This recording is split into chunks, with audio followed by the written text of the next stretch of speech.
Post ഇട്ട major Ravi അടക്കം ഇറങ്ങിയപ്പോ പറഞ്ഞെന്താണെന്ന് അറിയാം, ഓടി വന്നങ്ങോട്ട് കെട്ടിപ്പിടിച്ചിട്ട് ഇത് ചരിത്രം സൃഷ്ടിക്കുന്ന പടമാണ് സിനിമയിൽ എന്ന് പറഞ്ഞിട്ട് എല്ലാ അഭിനന്ദനങ്ങളും അറിയിച്ചേച്ച് പോയ ആളാണ്. ഇന്നലെ ഞാൻ നോക്കിയപ്പോ ഒരു പോസ്റ്റ് കണ്ടു, മിനിഞ്ഞാന്ന് രാത്രിയിൽ ഒരു പോസ്റ്റ് ഇടുന്നു, പൃഥ്വിരാജ് ചതിച്ചു, ഈ സീനും ആരും കണ്ടിട്ടില്ല, പ്രിവ്യൂ. എന്തൊക്കെ നുണയാണ് ഒരു ദേശസ്നേഹിയായ കമാൻഡോ എന്ന് സ്വയം അവകാശപ്പെടുന്ന ആ മനുഷ്യൻ പറഞ്ഞത്. ഇതാണോ ദേശസ്നേഹം? ഇതൊക്കെ വ്യക്തി സ്നേഹം എന്നല്ലാതെ ഞാൻ ഇന്നലെ പറഞ്ഞ വേറെ എന്താ പറയേണ്ടത് നിനക്ക്? കറക്റ്റ് സുകുമാരൻ ചേട്ടന്റെ ഒരു ആറ്റിറ്റ്യൂഡ് അറിയാമല്ലോ, അങ്ങനെ ഇതൊന്നും അവനെ അങ്ങനെ തളർത്തത്തില്ല. അവന് സങ്കടം വന്ന എന്താ അറിയോ, ഈ തുടക്കത്തിലുള്ള സീന് പൃഥ്വിരാജ് എഴുതി ചേർത്ത് ചതിച്ചതാണ്, കണ്ടില്ല, മറ്റേത് സ്ക്രിപ്റ്റ് കണ്ടില്ല, പ്രിവ്യൂ കണ്ടില്ല, നേരെ തിയേറ്ററിൽ ചെന്നപ്പോഴായിരിക്കും ഒരു സീനുണ്ട്. അത് ശുദ്ധ നുണയല്ലേ ഒരു പട്ടാളത്തിൽ സേവിച്ച ഒരു മനുഷ്യൻ പറഞ്ഞത്? അയാൾക്ക് ആത്മാർത്ഥമായിട്ട് എവിടെങ്കിലും ഒന്ന് പറയാമോ സത്യമാണെന്നുള്ളത്? മോഹൻലാലും പറഞ്ഞിട്ടില്ല, ആന്റണിയും പറഞ്ഞിട്ടില്ല, അവർ പറയത്തുമില്ല. ഇത് എവിടുന്ന് വന്ന ഒരാൾ 3 ദിവസം മുമ്പ് സങ്കടം എഴുതി എന്റെ കയ്യിൽ തന്നിട്ടുണ്ടേ, ഞാൻ നാളെ തരാമെന്നൊക്കെ പറയാനായിട്ട്. ഇവരൊക്കെ ആരാ? മോഹൻലാലിന്റെ രക്ഷിതാക്കളോ? നന്നായിരിക്കും, ഇല്ലാത്ത ശത്രുക്കളെ ഉണ്ടാക്കി വെക്കരുത്, അവരോടൊക്കെ നിങ്ങളൊന്ന് പറഞ്ഞു കൊടുക്ക്. എമ്പുരാൻ സിനിമ മുൻ രൂപത്തിൽ തന്നെ ഇന്നും പ്രദർശിപ്പിച്ചു. പ്രിയപ്പെട്ടവർക്ക് മനോവിഷമമുണ്ടാക്കിയ ഭാഗങ്ങൾ നീക്കും എന്ന മോഹൻലാലിൻ്റെ അറിയിപ്പ് വന്നത് ഇന്നലെ. പൃഥ്വിരാജും ആന്റണി പെരുമ്പാവൂരും ആ പോസ്റ്റ് ഷെയർ ചെയ്തിരുന്നു. ചിത്രത്തിൽ നിന്ന് 3 മിനിറ്റ് നീക്കം ചെയ്യും എന്നാണ് കരുതപ്പെടുന്നത്. അത് ഇന്ന് നടപ്പായില്ല. ഇന്നും കത്രിക വയ്ക്കാത്ത സിനിമ കേരളം കണ്ടു. ഇത് കേരളമാണ് എന്ന് എമ്പുരാൻ സിനിമയുടെ ശത്രുക്കളെ ഓർമ്മിപ്പിച്ചുകൊണ്ട്. ഈ വിവാദത്തെക്കുറിച്ചുള്ള പ്രതികരണങ്ങൾ 3 രീതിയിലാണ്. എമ്പുരാൻ ടീം കീഴടങ്ങി എന്ന് സംഘപരിവാറും സംഘവും. ചില ഭാഗങ്ങൾ നീക്കം ചെയ്യാനുള്ള എമ്പുരാൻ ടീമിൻ്റെ തീരുമാനം നാണക്കേട് എന്ന് മറ്റൊരു കൂട്ടർ. ചിത്രത്തിന് എതിരായ സംഘപരിവാർ ആക്രമണമാണ് എതിർക്കപ്പെടേണ്ടത് എന്ന് മൂന്നാമതൊരു കൂട്ടർ. വർഗീയതയാണ് എമ്പുരാൻ സിനിമയിലെ വിഷയങ്ങളുടെ വിഷയം. രാഷ്ട്രീയമായി മാറുന്ന വർഗീയതയെ വാണിജ്യ സിനിമയുടെ ചേരുവകൾ ഉപയോഗിച്ച് ആക്രമിക്കുന്ന സിനിമ. കേരളവും വർഗീയതയുടെ ആക്രമണ പരിധിയിലാണ് എന്ന് ഓർമ്മിപ്പിക്കുന്ന സിനിമ. ആ സിനിമ നേരിട്ട ആക്രമണവും അതിനോട് ആ സിനിമയുടെ ടീം അനുവർത്തിച്ച നയവും കൂടി ചേർന്നതാണ് ഇനി നമ്മുടെ എമ്പുരാൻ അനുഭവം. എത്രയൊക്കെ മുറിച്ചു മാറ്റിയാലും എമ്പുരാൻ സിനിമ വർഗീയതയ്ക്കെതിരെ തിരശ്ശീലകളിൽ സംസാരിക്കും. എത്രയേറെ വിദ്വേഷ പ്രചാരണത്തിനിരയാക്കിയാലും ഫാസിസ്റ്റ് ഉള്ളടക്കമുള്ള വർഗീയതയുടെ വേട്ടക്കഥകളിൽ ഒന്നായി എമ്പുരാൻ സിനിമ നേരിട്ട അനുഭവം നമ്മുടെ ചരിത്രത്തിൽ ഉണ്ടാകും. ഇതാണ് ഇന്ന് ചർച്ച ചെയ്യുന്ന വിഷയം. ഇന്ന് നമ്മുടെ അതിഥികളായി എത്തുന്നത് CPIM നേതാവായ അഡ്വക്കേറ്റ് K. അനിൽകുമാർ, എഴുത്തുകാരനായ സാംസ്കാരിക പ്രവർത്തകനായ അശോകൻ ചരുവിൽ,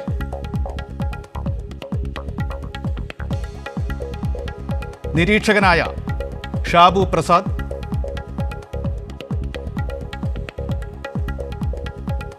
ചലച്ചിത്ര നടിയായ ഗായത്രി വർഷ. എല്ലാ അതിഥികൾക്കും സ്വാഗതം. ഞാൻ ആദ്യം തന്നെ ഷാബു പ്രസാദിൽ നിന്ന് തുടങ്ങുകയാണ്. ഷാബു പ്രസാദ്, ആമുഖം താങ്കൾ കേട്ടിട്ടുണ്ടായിരിക്കും. എമ്പുരാൻ സിനിമയെക്കുറിച്ച് കഴിഞ്ഞ ദിവസങ്ങളിലും ഇന്നും വന്നുകൊണ്ടിരിക്കുന്ന വാർത്തകൾ, അഭിപ്രായ പ്രകടനങ്ങൾ ഒക്കെ താങ്കൾ കണ്ടിട്ടുണ്ടായിരിക്കും. എമ്പുരാൻ സിനിമയ്ക്കെതിരെ കുറേ വിമർശനങ്ങൾ ഉയർന്നു വന്നു. RSSൻ്റെ മുഖപ്രസിദ്ധീകരണമായ ഓർഗനൈസർ അടക്കം പങ്കെടുത്തുകൊണ്ട് ഉള്ള എതിർപ്പാണ് ഉയർന്നത്. അതിനോട് എമ്പുരാൻ ടീം, അതിനുവേണ്ടി മോഹൻലാൽ പ്രതികരിച്ചത് എങ്ങനെ എന്നും നമ്മൾ കണ്ടു. മനോവിഷമമുണ്ടാക്കിയെങ്കിൽ ചില ഭാഗങ്ങൾ നീക്കും എന്ന് പറഞ്ഞുകൊണ്ടാണ് അദ്ദേഹത്തിൻ്റെ പ്രതികരണം വന്നത്. പക്ഷേ കാര്യങ്ങൾ അവിടെ അവസാനിച്ചിട്ടില്ല. എമ്പുരാനെതിരായുള്ള ആക്രമണം തുടരുന്നു. ഇന്ന് പുതിയ ഓർഗനൈസറും അത് ആവർത്തിച്ചിട്ടുണ്ട്. പൃഥ്വിരാജിനെതിരായ വിമർശനത്തിൻ്റെ ഭാഗമായിട്ട് പൃഥ്വിരാജിനും ഒപ്പം തന്നെ മുരളി ഗോപിക്കും എതിരായ മറ്റൊരു ലേഖനത്തിലൂടെ അത് ആവർത്തിച്ചിരിക്കുന്നു. എന്താണ് ഇത്? ഫലമുണ്ടാക്കി എന്ന് തോന്നിയിട്ടും പിന്മാറാത്തതാണോ, അതോ ഇനിയും ഇത് എതിർക്കപ്പെടേണ്ടതുണ്ട് എന്ന വിശ്വാസം കൊണ്ടാണോ? താങ്കൾ എന്തു പറയുന്നു നിരീക്ഷണമായിട്ട്? ചന്ദ്രശേഖര, ഇവിടെ ഏകപക്ഷീയമായ രാഷ്ട്രീയ നറേറ്റീവ് ബിൽഡ് ചെയ്യുന്ന ആ ബിൽഡ് ചെയ്യുന്ന രീതിയിലുള്ള ആ രാഷ്ട്രീയ പ്രമേയം ചർച്ച ചെയ്യുന്ന, ശക്തമായ രീതിയിൽ ചർച്ച ചെയ്യുന്ന ഒരു സിനിമ റിലീസ് ചെയ്യും. ആ സിനിമ തീർച്ചയായിട്ടും ചലച്ചിത്രകാരന്മാർക്കും ചലച്ചിത്ര നിർമ്മാതാക്കൾക്കും അതിന് അവകാശമുണ്ട്. നമ്മൾ കേരളത്തിൽ ആദ്യമായിട്ടല്ല രാഷ്ട്രീയ പ്രമേയം, രാഷ്ട്രീയ ഉള്ളടക്കം ചർച്ച ചെയ്യുന്ന സിനിമകൾ വരുന്നു, ധാരാളം വന്നിട്ടുണ്ട്. അപ്പോൾ ഈ രീതിയിൽ ഒരു രാഷ്ട്രീയ സിനിമ അത് അവരുടെ അവരുടെ ആ ഒരു ആവിഷ്കാര സ്വാതന്ത്ര്യത്തിനുള്ള അവകാശമൊന്നും ആരും ഇവിടെ ചോദ്യം ചെയ്യുന്നില്ല. ആ സിനിമ റിലീസ് ചെയ്തത് ഇവിടെ കേന്ദ്ര ഗവൺമെൻറ്, BJP ഭരിക്കുന്ന കേന്ദ്ര ഗവൺമെൻറ്റിൻ്റെ കീഴിലുള്ള സെൻസർ ബോർഡിൻ്റെ സർട്ടിഫിക്കേഷനോട് കൂടിയാണ്, അപ്രൂവലോട് കൂടിയാണ്. ആ സിനിമയുടെ ആദ്യം എഴുതി കാണിക്കുന്നത്, ഞാൻ സിനിമ കണ്ട ആളാണ്, ആ സിനിമയുടെ ആദ്യം തന്നെ അവർ എഴുതി കാണിക്കുന്ന താങ്ക്സ് എഴുതി കാണിക്കുന്നതിൻ്റെ അകത്തൊന്ന് ഗുജറാത്ത് സർക്കാരാണ്. അങ്ങനെയൊക്കെ റിലീസ് ചെയ്ത സിനിമയാണ്. ഈ കേന്ദ്ര ഗവൺമെൻറ് വിചാരിച്ചിരുന്നെങ്കിൽ, ഈ സെൻസർ ബോർഡ് വിചാരിച്ചിരുന്നുവെങ്കിൽ ഈ സിനിമ തിയേറ്റർ കാണില്ല. അതേ സെൻസർ ബോർഡിൻ്റെ അപ്രൂവലോട് കൂടിയാണ് സിനിമ തിയേറ്റർ വന്നപ്പോൾ ഇതൊരു ജനാധിപത്യ സമൂഹമല്ലേ, അഭിപ്രായ സ്വാതന്ത്ര്യമുള്ള ഒരുപാട് ജനങ്ങളുള്ള സമൂഹമാണ്. ഈ അഭിപ്രായ സ്വാതന്ത്ര്യം എന്ന് പറയുന്നത് ഈ BJPയെ തെറിവിളിക്കാൻ വേണ്ടിയും അല്ലെങ്കിൽ സംഘപരിവാറിനെ വിമർശിക്കാനും പുലഭ്യം പറയാനും മാത്രമുള്ള ഒരു സാധനമാണ് എന്ന ഒരു ധാരണ ഉണ്ടാവുന്നത് ശരിയല്ല. തീർച്ചയായും ഇവിടെ സംഘപരിവാറിനെ അല്ലെങ്കിൽ ഇവിടുത്തെ എല്ലാവർക്കും, ഇതിനെ എതിർക്കുന്നവർക്കും അഭിപ്രായ സ്വാതന്ത്ര്യത്തിന് അവകാശമുണ്ട്. അവർ ശക്തമായിട്ട്, അങ്ങനെ ഒരു വലിയ വിഭാഗം ഇവിടെ ഉണ്ട്, അവർ അതിശക്തമായിട്ട് അവർക്ക് കിട്ടിയ പ്ലാറ്റ്ഫോമിൽ, അതായത് പ്രധാനമായിട്ടും സോഷ്യൽ മീഡിയയാണ്, ആ സോഷ്യൽ മീഡിയയിൽ പ്രതികരിച്ചു. ക്ലിയർ. അതിന് ഈ നാട്ടിൽ അവകാശമുണ്ട്. ഷാബു പ്രസാദ്, വളരെ കൃത്യമാണ് താങ്കൾ പറഞ്ഞത്, വളരെ കൃത്യമാണ്, സ്വീകാര്യവുമാണ്, അതിലൊരു തർക്കവുമില്ല. ഇനിയും ആ സിനിമ മുന്നോട്ട് പോകട്ടെ, അതിലുള്ള പ്രതികരണങ്ങൾ ഇനിയും വന്നുകൊണ്ടിരിക്കും. അതിൽ ആ സിനിമയെ എതിർക്കുന്ന ചിലത് ഉണ്ടാകും എന്നത് നമുക്ക് മനസ്സിലാക്കാം. പക്ഷേ എതിർവാദങ്ങൾ ഉന്നയിക്കുന്നത് വിദ്വേഷ പ്രചാരണത്തിൻ്റെ പരിധിയിലേക്ക് കടക്കുന്നുണ്ടോ എന്നൊരു സമൂഹത്തിൽ ചർച്ച നടക്കേണ്ടതുണ്ട്. മാത്രവുമല്ല, ഇപ്പോൾ എമ്പുരാം ടീമിൽ നിന്ന് വന്നിരിക്കുന്ന പ്രതികരണം മതിയായതല്ല എന്നൊരഭിപ്രായം പലരിലുമുണ്ട്. അത് വന്നിരിക്കുന്നത് TG മോഹൻദാസ്, അദ്ദേഹത്തിൽ നിന്ന് ഇന്ന് വന്നിരിക്കുന്ന ഒരു പ്രതികരണം ഇതാണ്. BJPയുടെ ബൗദ്ധിക സെല്ലിൻ്റെ സംസ്ഥാന കൺവീനർ കൂടിയായ അദ്ദേഹം പറയുന്നു, ബജ്രംഗി എന്ന പേര് തങ്കപ്പൻ എന്നാക്കി മാറ്റി, ഗർഭിണിയെ ശൂലം കൊണ്ട് കുത്തുന്നത് മാറ്റി, ഇപ്പോൾ തേങ്ങ പൊതിക്കുന്ന പാര കൊണ്ടാണ് കുത്തുന്നത്, ED ഉദ്യോഗസ്ഥന് പകരം ഹെഡ് കോൺസ്റ്റബിൾ പാച്ചുപിള്ള എന്നാക്കി, മോഹൻലാൽ പുറപ്പെടുന്ന സമയം അരമണിക്കൂർ നേരത്തെ ആക്കി, പോരെ, മതിയായില്ല, എമ്പുരാൻ ടീം ചെയ്തത് മതിയായില്ല എന്നൊരഭിപ്രായമുണ്ട്. പലതരത്തിൽ എതിർപ്പ് വരാം. എതിർപ്പ് ഇത്തരത്തിൽ പോരാ, ചെയ്തത് പോരാ എന്നൊരഭിപ്രായത്തിൽ തുടങ്ങി വിദ്വേഷ പ്രചാരണം വരെ. അതായത് ഓർഗനൈസറിൻ്റെ ഇന്നത്തെ ലേഖനം ഇതിൽ ക്രിസ്ത്യൻ വിരുദ്ധതയുമുണ്ട് എന്ന് RSSൻ്റെ മുഖപത്രം ആരോപിക്കുന്നു. അത്തരത്തിൽ വർഗീയത മാത്രം എടുത്ത്, വർഗീയത ഇതിൻ്റെ ഈസ്തറ്റിക്സ് ശരിയല്ല, ഈ സിനിമയുടെ വേറെ എന്തെങ്കിലും ശരിയല്ല എന്നല്ല പറയുന്നത്, വർഗീയത മാത്രം എടുത്ത് ആക്രമിക്കുന്ന ഒരു നില വരെ തുടരുന്നു. പോരാ എന്നത് മുതൽ വിദ്വേഷ പ്രചാരണം എന്ന് പ്രഥമ ദൃഷ്ട്യാ സംശയിക്കാവുന്ന രീതിയിൽ വരെ ആക്രമണം തുടരുന്നു. അതിനോട് താങ്കൾ യോജിക്കുന്നുണ്ടോ? അത്തരത്തിലുള്ള ഒരു ആക്രമണത്തിൻ്റെ പരിധിയിലേക്ക് എതിർപ്പ് പോയാൽ ആ സിനിമയ്ക്കെതിരെ വിദ്വേഷ പ്രചാരണം നടത്തുന്നു എന്ന സാമൂഹിക നിരീക്ഷണത്തിന് എന്തെങ്കിലും സാങ്കത്യം ഈ സമൂഹത്തിൽ ഉണ്ടോ? ഷാബു പ്രസാദ് തുടരും. ഈ അഭിപ്രായ പ്രകടനത്തിന് ആരാണ് ചന്ദ്രശേഖര പരിധി നിശ്ചയിക്കുന്നത്? ഈ അഭിപ്രായ പ്രകടനങ്ങൾക്ക്, അതായത് പരിധി എന്ന് പറഞ്ഞു കഴിഞ്ഞാൽ എന്താണ്? എന്റെയും നിങ്ങളുടെയും വിചാരണാകർത്താക്കളായ ജനങ്ങൾ സാർ, ഈ പറയുന്ന അവരാണ് നിശ്ചയിക്കേണ്ടത്. ഈ ജനം എന്ന് പറയുന്നതിൻ്റെ അകത്ത് ഞാനും നിങ്ങളും ഒക്കെ വരുമല്ലോ. ഈ അഭിപ്രായം പറയുന്നവരും ഇങ്ങനെ പറഞ്ഞ ഈ TG മോഹൻദാസും ഈ ഓർഗനൈസറിൻ്റെ അകത്ത് അഭിപ്രായം എഴുതിയവരും അവരുടെ നിലപാട് എഴുതിയവരും ഇവരെല്ലാം ജനം എന്ന് പറയുന്ന ആ വിഭാഗത്തിൽ വരുന്നവരാണ് സാർ. താങ്കളുടെ അഭിപ്രായത്തിൽ വിദ്വേഷ പ്രചാരണത്തിലേക്ക് പോയിട്ടില്ല എന്നല്ലേ അതിന്റെ ഒരു ധ്വനി? ഞാനതല്ല പറഞ്ഞത്. അതാണ് എനിക്ക് വേണ്ടത്. ഇത് വിദ്വേഷ പ്രചാരണത്തിന്റെ തലത്തിലേക്ക് കടന്നിട്ടുണ്ടോ? പറയണ കേൾക്കാം. അല്ല എനിക്ക്, അതായത് കാര്യം ഇതൊരു എന്താണ് വളരെ തികച്ചും ഏകപക്ഷീയമായ രീതിയിലുള്ള ഒരു പൊളിറ്റിക്കൽ നറേറ്റീവ് സൃഷ്ടിക്കുന്ന രീതിയിൽ ഈ സിനിമ കൊളുത്തിവിട്ടത് ഒരു വലിയ വലിയൊരു കാട്ടുതീയാണ്. അത് ഇനിയും എവിടൊക്കെ ചെന്ന് കൊള്ളും എന്ന് നമുക്ക് പറയാൻ പറ്റില്ല. അത് ഇങ്ങനെ ഈ അഭിപ്രായം ഇനിയിപ്പം ഇതേപോലെയോ ഇനി വേറൊരു ഇഷ്യൂ വരുന്നത് വരെയോ നമ്മുടെ കേരളത്തിന്റെ ഒരു പൊതു സ്വഭാവം അനുസരിച്ച് മറ്റൊരു ഇഷ്യൂ വരുന്നത് വരെ മാധ്യമങ്ങളിലും ഇവരിലൊക്കെ ഇങ്ങനെ ചർച്ച ചെയ്തുകൊണ്ടിരിക്കുമ്പോൾ ഒരു കാര്യമുണ്ട്. ഒരു ഉപചോദ്യം കൂടി. Concern of the Christian community over Empuraan movie : a shocking propaganda by writer Murali Gopi and Prithviraj. അതെ, concern of the Christian community. അതെ, നമ്മുടെ ഇവിടുത്തെ ക്രിസ്തീയ സമുദായത്തിനിടയിൽ അങ്ങനെ ഒരു നിരീക്ഷണം ഉയർന്നു വന്നിട്ടുണ്ട്. ഒരു ദേശീയ മാധ്യമം കൂടിയായ ഓർഗനൈസർ റിപ്പോർട്ട് ചെയ്തിരിക്കുകയാണ് ഇന്ന് അത്തരത്തിലൊരു നിരീക്ഷണം ഇവിടുത്തെ ക്രൈസ്തവ സമൂഹത്തിന്റെ ഇടയിൽ. നമ്മൾ കേരളത്തിലാണല്ലോ, അത് ഡൽഹിയിൽ നിന്നാണ് വരുന്നത്. ഇവിടുത്തെ കേരളത്തിലെ ക്രൈസ്തവ സമൂഹത്തിൽ നിന്ന് അങ്ങനെ ഒരു നിരീക്ഷണം ഉയർന്നിട്ടുണ്ടോ?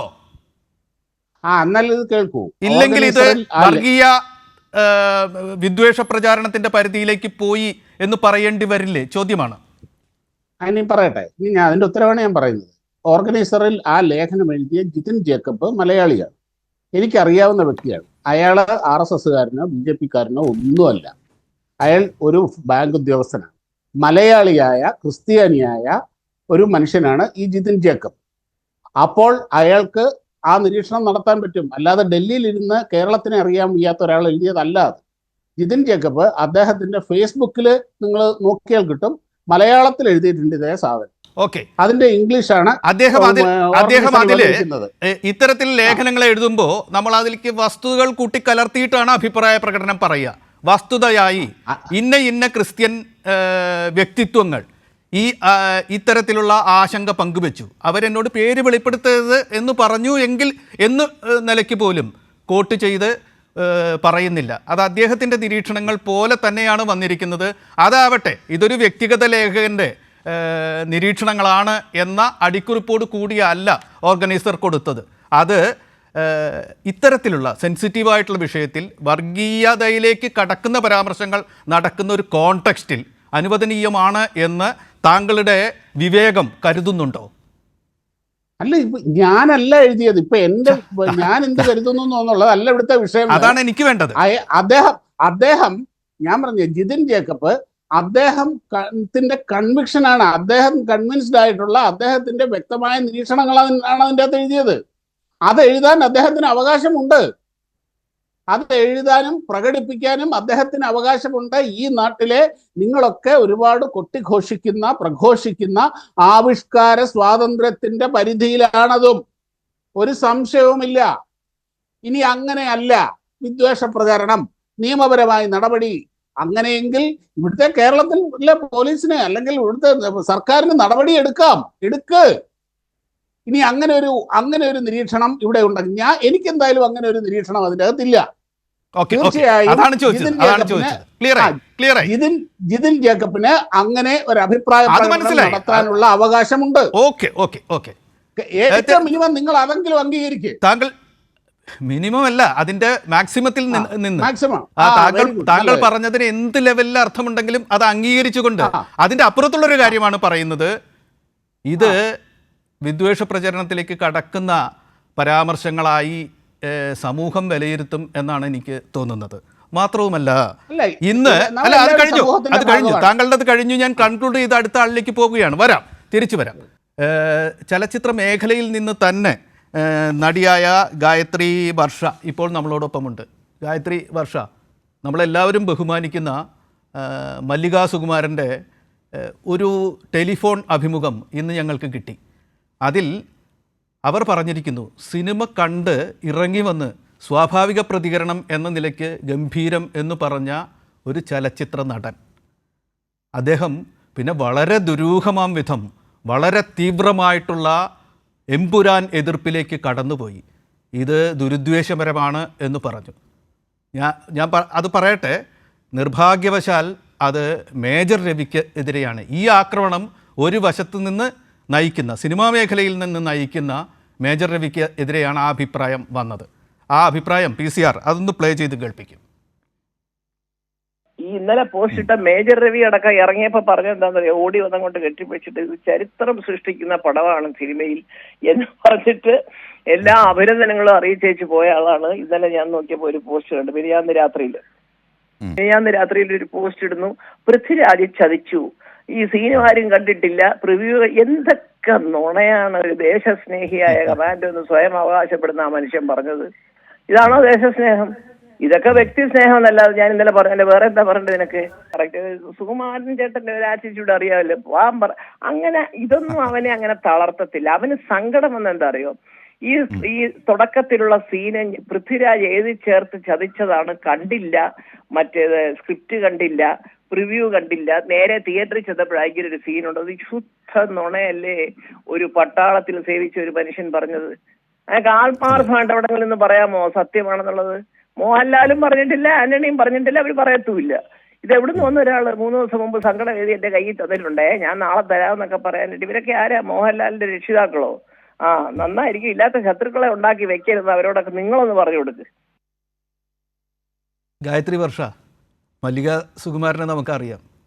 അവർ എന്തൊക്കെ എത്രമാത്രം സംസാരിക്കും, എന്തൊക്കെയാണ് അവരുടെ ഒരു പൊതുവെ ഉള്ള രീതികൾ എന്ന് നമുക്കറിയാം. അവരിൽ നിന്ന് ഉണ്ടായ കടുത്ത, വളരെ സ്വാഭാവിക നിലയ്ക്കാണ് പറയുന്നതെങ്കിലും കടുത്ത പരാമർശങ്ങളാണുള്ളത്. അതിൽ മേജർ രവി പെട്ടെന്ന് അഭിപ്രായം മാറ്റി അത് ദുരൂഹമാണ് എന്നാണ് ഞാൻ ആമുഖമായി പറഞ്ഞത്.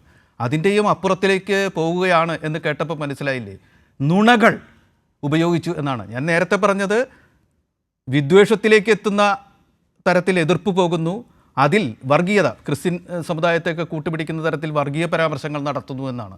അതിൽ നുണ എന്ന എലിമെൻ്റ് കൂടി കൂട്ടിച്ചേർത്തിരിക്കുന്നു എന്നാണ് മല്ലിക ചേച്ചി പറഞ്ഞിരിക്കുന്നത്. നോക്കൂ, ഈ പരാമർശങ്ങൾ സ്വാഭാവികമാണോ? ഇതിങ്ങനെ അങ്ങനെയാണെങ്കിൽ അഭിപ്രായ സ്വാതന്ത്ര്യത്തിൻ്റെ ആ ഒരു സാർവത്രികത അതിൽ നിലയുറപ്പിച്ചുകൊണ്ട് നമുക്ക് അനുവദിക്കാവുന്ന തരത്തിലുള്ള, മൂകമായി കേട്ടിരിക്കാവുന്ന തരത്തിലുള്ള അഭിപ്രായങ്ങൾ തന്നെയാണ് നടക്കുന്നത്. സിനിമയുടെ ചോറുണ്ണുന്ന ഒരു വ്യക്തി എന്ന നിലയ്ക്ക്, നിലപാടുള്ളൊരു കലാകാരി എന്ന നിലയ്ക്ക് പ്രതികരിക്കൂ. തീർച്ചയായിട്ടും ഇത് ഒട്ടും നിസ്സാരമായിട്ട്, ഇപ്പം നമ്മളുടെ ചർച്ച തുടങ്ങിയത് ശ്രീ ഷാബു പ്രസാദ് സാറിലാണ്. ഒട്ടും നിസ്സാരമായിട്ട് അങ്ങനെ അദ്ദേഹം പറഞ്ഞത് എന്നെ വളരെ അത്ഭുതപ്പെടുത്തി. അദ്ദേഹം പറഞ്ഞത് ഇതിപ്പോൾ ഒരു വിഷയമാണ്, അടുത്തൊരു വിഷയം കിട്ടുമ്പോൾ ഇതങ്ങ് പോകും. എന്തായാലും എമ്പുരാനെ സംബന്ധിക്കുന്ന, അല്ലെങ്കിൽ എമ്പുരാൻ പറഞ്ഞ രാഷ്ട്രീയത്തെ സംബന്ധിക്കുന്ന, ഞാനിപ്പോൾ എമ്പുരാൻ എന്ന് പറഞ്ഞ സിനിമ എന്ന് പോലും നിർത്തുന്നില്ല. കാരണം അതും കടന്നിട്ട് കേരള സമൂഹത്തിൽ, ഇന്ത്യ സമൂഹത്തിൽ വളരെ ഗൗരവമുള്ള രാഷ്ട്രീയ ചർച്ചയ്ക്ക് ഈ സിനിമ തുടക്കം കുറിച്ചു എന്നുള്ള ബിഗ് സല്യൂട്ട് സിനിമയുടെ എല്ലാ പ്രവർത്തകർക്കും അർപ്പിച്ചുകൊണ്ട് ഇത് അതിനപ്പുറത്തേക്കുള്ളൊരു സാമൂഹ്യ വിഷയമായിട്ടും ഇന്ത്യ ഇന്ന് അനുഭവിക്കുന്ന ഏറ്റവും വലിയ രാഷ്ട്രീയ വിഷയമായിട്ടും മാറിയിരിക്കുകയാണ്. ഇതിനപ്പുറത്തേക്കൊരു വിഷയം ഇന്ന് ഇന്ത്യ മഹാരാജ്യത്ത് ഓരോ മനുഷ്യരുടെയും വ്യക്തി ജീവിതത്തിലേക്കും സമൂഹ ജീവിതത്തിലേക്കും ചർച്ച ചെയ്യാനില്ല. അതുകൊണ്ട് ഏറ്റവും ബഹുമാനപൂർവ്വം ഞാൻ അദ്ദേഹത്തെ വളരെ ശക്തമായിട്ട് വിമർശിച്ചുകൊണ്ട് ഖണ്ഡിക്കുകയാണ്. മറ്റൊരു വിഷയം കിട്ടുന്നിടം വരെ ഉള്ളൂ ഇത് എന്ന് പറയുന്നത് ഒന്നെങ്കിൽ നിങ്ങൾ പ്രതിനിധീകരിക്കുന്ന വലതുപക്ഷ സംസ്കാരത്തിൻ്റെ ഏറ്റവും ഗൂഢമായ ലക്ഷ്യം, അല്ലെങ്കിൽ ഏറ്റവും വലിയ മണ്ടത്തരം. ഞാനത് അവിടെ വിടുകയാണ്. ആ വിഷയം ഞങ്ങളെപ്പോലെയുള്ള പ്രതിബദ്ധരായ കലാകാരന്മാർക്കും സാംസ്കാരിക പ്രവർത്തകർക്കും ഇതൊരു ചെറിയ വിഷയമല്ല. ഇതിനപ്പുറത്തേക്ക് ഞങ്ങൾക്ക് മറ്റൊരു വിഷയവുമില്ല. അതാണ് ആവിഷ്കാര, അഭിപ്രായ, വ്യക്തി സ്വാതന്ത്ര്യം, ഇന്ത്യൻ ഭരണഘടനയുടെ മൗലികമായ അവകാശങ്ങളുടെ മേലെ വാള് വയ്ക്കുന്ന, ഇതിനപ്പുറത്തേക്ക് മറ്റൊരു കാര്യം ഞങ്ങൾക്കില്ല സർ. അത് ആരോടും പറയുന്നു. പിന്നെ രണ്ടാമത്, ഇവരെപ്പോഴും പറയുന്നു, ഈ വലതുപക്ഷത്തിൻ്റെ വാദങ്ങൾ നമ്മൾ കേൾക്കുന്നത്, സനാതനധർമ്മം പേറുന്ന ഇന്ത്യയിൽ ഈ സിനിമ, ഇന്ത്യ സനാതനധർമ്മം പേറുന്നതാണോ അല്ലയോ എന്നുള്ളത് ഞങ്ങൾക്ക് ബാധകമേ അല്ല.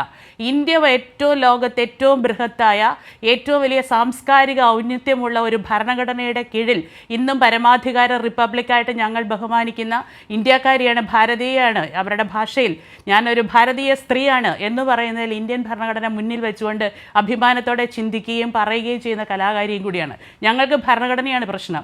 ഭരണഘടനാപരമായി ഞങ്ങളുടെ അവകാശ, അഭിപ്രായ സ്വാതന്ത്ര്യങ്ങളെ ഏതെങ്കിലും തരത്തിൽ ഹനിക്കുന്നുണ്ടെങ്കിൽ ആ ഹനിക്കപ്പെടുന്നവരുടെ കൂടെ നിന്ന് ആ ഭരണഘടനാ മൂല്യങ്ങൾക്ക് വേണ്ടി ആത്യന്തികമായി സമരം ചെയ്യുന്നവർ തന്നെയാണ് ഈ കേരളം ഉൾപ്പെടെയുള്ള ഇന്ത്യ മഹാരാജ്യത്തെ ബഹുഭൂരിപക്ഷം ജനങ്ങൾ എന്നുള്ളതാണ് എമ്പുരാനെതിരെ ഇവരെടുത്ത വളരെ കൃത്യമായ, വളരെ ഫോക്കസ്ഡ് ആയിട്ടുള്ള, വളരെ ടാർഗറ്റ് ചെയ്തുകൊണ്ടുള്ള ഈ അധിക്ഷേപ ആക്രമണങ്ങൾക്കെതിരെയുള്ള സംസാരങ്ങൾ നമ്മൾ കേൾക്കുന്നത്. ചോദ്യത്തിലേക്ക് ഞാൻ വളരെ നേരെ വരികയാണ്. മേജർ രവി സാർ എന്തുകൊണ്ടാണ് ആദ്യം വളരെയധികം അപ്രീഷിയേറ്റ് ചെയ്യുകയും പിന്നീട് ആ നിലപാടിൽ നിന്ന് മാറിയതും? അതായിരുന്നു ചോദ്യത്തിൻ്റെ ഏറ്റവും ക്രിസ്പായിട്ടുള്ള ചോദ്യം, നേർരേഖ ചോദ്യം അതാണ്. ആ ചോദ്യത്തിൽ നിന്ന് മാറിയത് എന്തുകൊണ്ടെന്ന് ചോദിച്ചാൽ, അദ്ദേഹം നമുക്കറിയാം കുറച്ച് കാലങ്ങളായിട്ട് സംഘപരിവാറിൻ്റെ ഈ നാട്ടിലെ ഏറ്റവും വലിയ വക്താവായിട്ടാണ് അദ്ദേഹം നിൽക്കുന്നത്. ഒരു സംഘപരിവാർ പ്രവർത്തകനാകുകയും കലാരംഗത്ത് എസ്പെഷ്യലി സിനിമയിൽ നിന്നൊക്കെയുള്ള വലിയ കലാകാരന്മാരെ കോർഡിനേറ്റ് ചെയ്യാൻ ശ്രമിക്കുകയും ആ ശ്രമം ഒരു 70-75% അൻപേ പരാജയപ്പെടുകയും ചെയ്ത ഒരു സംഘപരിവാർ പടയാളിയാണ് ഇന്ന് മേജർ രവി. അദ്ദേഹത്തിൻ്റെ സിനിമയെ ഞാൻ അഭിനയിച്ചിട്ടുണ്ട്. ഈ പട്ടാള സിനിമയിൽ തന്നെ ഞാൻ അഭിനയിച്ചിട്ടുള്ള ആളാണ്. എനിക്ക് അദ്ദേഹത്തെ പേഴ്സണലി നല്ല വ്യക്തിത്വമുള്ള ഒരു പാവ മനുഷ്യൻ എന്നുള്ളതാണ്. അതാണ് ആദ്യത്തെ പ്രതികരണം. ഗായത്രി, അതിലെ അദ്ദേഹം സ്വാഭാവിക പ്രതികരണം ആദ്യം കയറി പറഞ്ഞു. അത് കഴിഞ്ഞ് അദ്ദേഹത്തിലൂടെ സംസാരിച്ചത് മറ്റൊരു സ്വരമാണ്. അദ്ദേഹത്തെ ആവേശിച്ചത് മറ്റൊരു ദുരാത്മാവാണ് എന്ന് നമ്മൾ ഒരു നിഗമനത്തിൽ എത്തേണ്ടതില്ലേ? അത് സ്വാഭാവിക ആവേശം, നൈസർഗികമായ വ്യക്തിപരമായ ആവേശം ഒന്നും ആയിരുന്നില്ല. അത് അനുശാസനത്തിന്റെ കീഴിൽ നിൽക്കുന്ന വെറുമൊരു അടിമയുടെ ശബ്ദമാണത്, വെറുമൊരു അടിമയുടെ ശബ്ദമാണ്. പക്ഷെ അത് മല്ലിക ചേച്ചി പറഞ്ഞതിനോട് ഞാൻ കൂട്ടിച്ചേർത്ത് വെക്കുകയാണ്. മേജർ രവി സാറിനെ പോലെ പട്ടാളത്തിൽ സർവീസ് നടത്തിയ ഒരു പട്ടാളക്കാരനായിരിക്കുന്ന നമ്മുടെ വള്ളുവനാടൻ മേജർ രവി സാറിനെ പോലെ ഒരാൾ ഇത്രയധികം എങ്ങനെയാണ് ഒരു ആജ്ഞാനുവർത്തിയായി മാറിയിട്ട് ഇങ്ങനെ ഒരു വിഷയത്തിൽ പ്രതികരിക്കുന്നത് എന്നുള്ളത് എന്നെ അത്ഭുതപ്പെടുത്തുകയാണ് ചെയ്യുന്നത്. നുണ കൂട്ടി പറഞ്ഞു. അതായത് പൃഥ്വിരാജ് ഇതിലേക്ക് തിരക്കഥയിലേക്ക് ആദ്യ ഭാഗം ഒളിച്ചു കടത്തിയതാണ്, മറ്റാരും അറിയാതെ ഒളിച്ചു കടത്തിയതാണ്. മാത്രവുമല്ല, മോഹൻലാൽ അടക്കം മറ്റാർക്കും ഇത്തരത്തിലുള്ള മാറ്റങ്ങളെക്കുറിച്ച് ഒരു സൂചനയും ഉണ്ടായിരുന്നില്ല എന്ന തരത്തിൽ പറഞ്ഞതൊക്കെ നുണയാണ് എന്നവർ കേരളത്തിന്റെ മനസാക്ഷിയോട് വിളിച്ചു പറഞ്ഞിരിക്കുകയാണ്. അതാണ് മല്ലിക ചേച്ചി ഇപ്പൊ പറഞ്ഞു, ഇത് വ്യക്തിസ്നേഹമാണ്, ദേശസ്നേഹമല്ല, വ്യക്തിസ്നേഹമാണ് എന്ന് മല്ലിക ചേച്ചി പറഞ്ഞു. എനിക്ക് തോന്നുന്നില്ല ഇത് മല്ലിക ചേച്ചി. ഞാൻ ഇന്ന് പറയാണ്, കേരള സമൂഹത്തിൽ, ഞാൻ ഇന്നൊരു ഫേസ്ബുക്ക് പോസ്റ്റിൽ അത് കുറിച്ചു, കേരള സമൂഹത്തിൽ നമ്മൾ ഒരു അമ്മയെ റോൾ മോഡൽ ആക്കണമെങ്കിൽ അതിന്ന് ശ്രീമതി മല്ലിക സുകുമാരനെ റോൾ മോഡൽ ആക്കണം. കാരണം അവർ പറഞ്ഞു, ഇന്ന് നമ്മളുടെ കൈരളിയുടെ തന്നെ പ്രസ്താവനയിൽ അല്ല തന്ന ടെലിഫോൺ കോൺവെർസേഷനിൽ അവർ പറഞ്ഞ കുറേ സ്റ്റേറ്റ്മെൻറ്റുകളുണ്ട്. ഒരു പൈസ ഒരാളെ വഞ്ചിച്ച്, ഒരു തെറ്റ് ചെയ്തിട്ട്, കള്ളം ചെയ്തിട്ട്, മറ്റൊരാളെ ചൂഷണം ചെയ്തിട്ട് എൻ്റെ മകൻ എൻ്റെ വീട്ടിൽ 10 പൈസ കൊണ്ടുവരില്ല എന്ന് എനിക്ക് ഉറപ്പുണ്ട്. കേരളത്തിൽ എത്ര മാതാപിതാക്കൾക്ക് ആ ഉറപ്പുണ്ട്?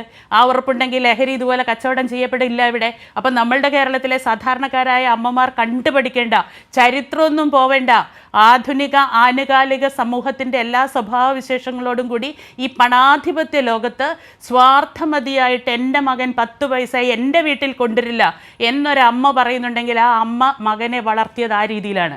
അതിൻ്റെ ബാക്കി നമ്മളോട് തന്നെ മല്ലിക ചേച്ചി പറഞ്ഞു, എൻ്റെ മകൻ ഏറ്റവും ചിട്ടയുള്ള ജീവിതമുള്ള ആളാണ്, ചിട്ടയായ ജീവിതം നയിക്കുന്ന ആളാണ്, എൻ്റെ മകൻ ഇതൊന്നും പ്രശ്നമല്ല.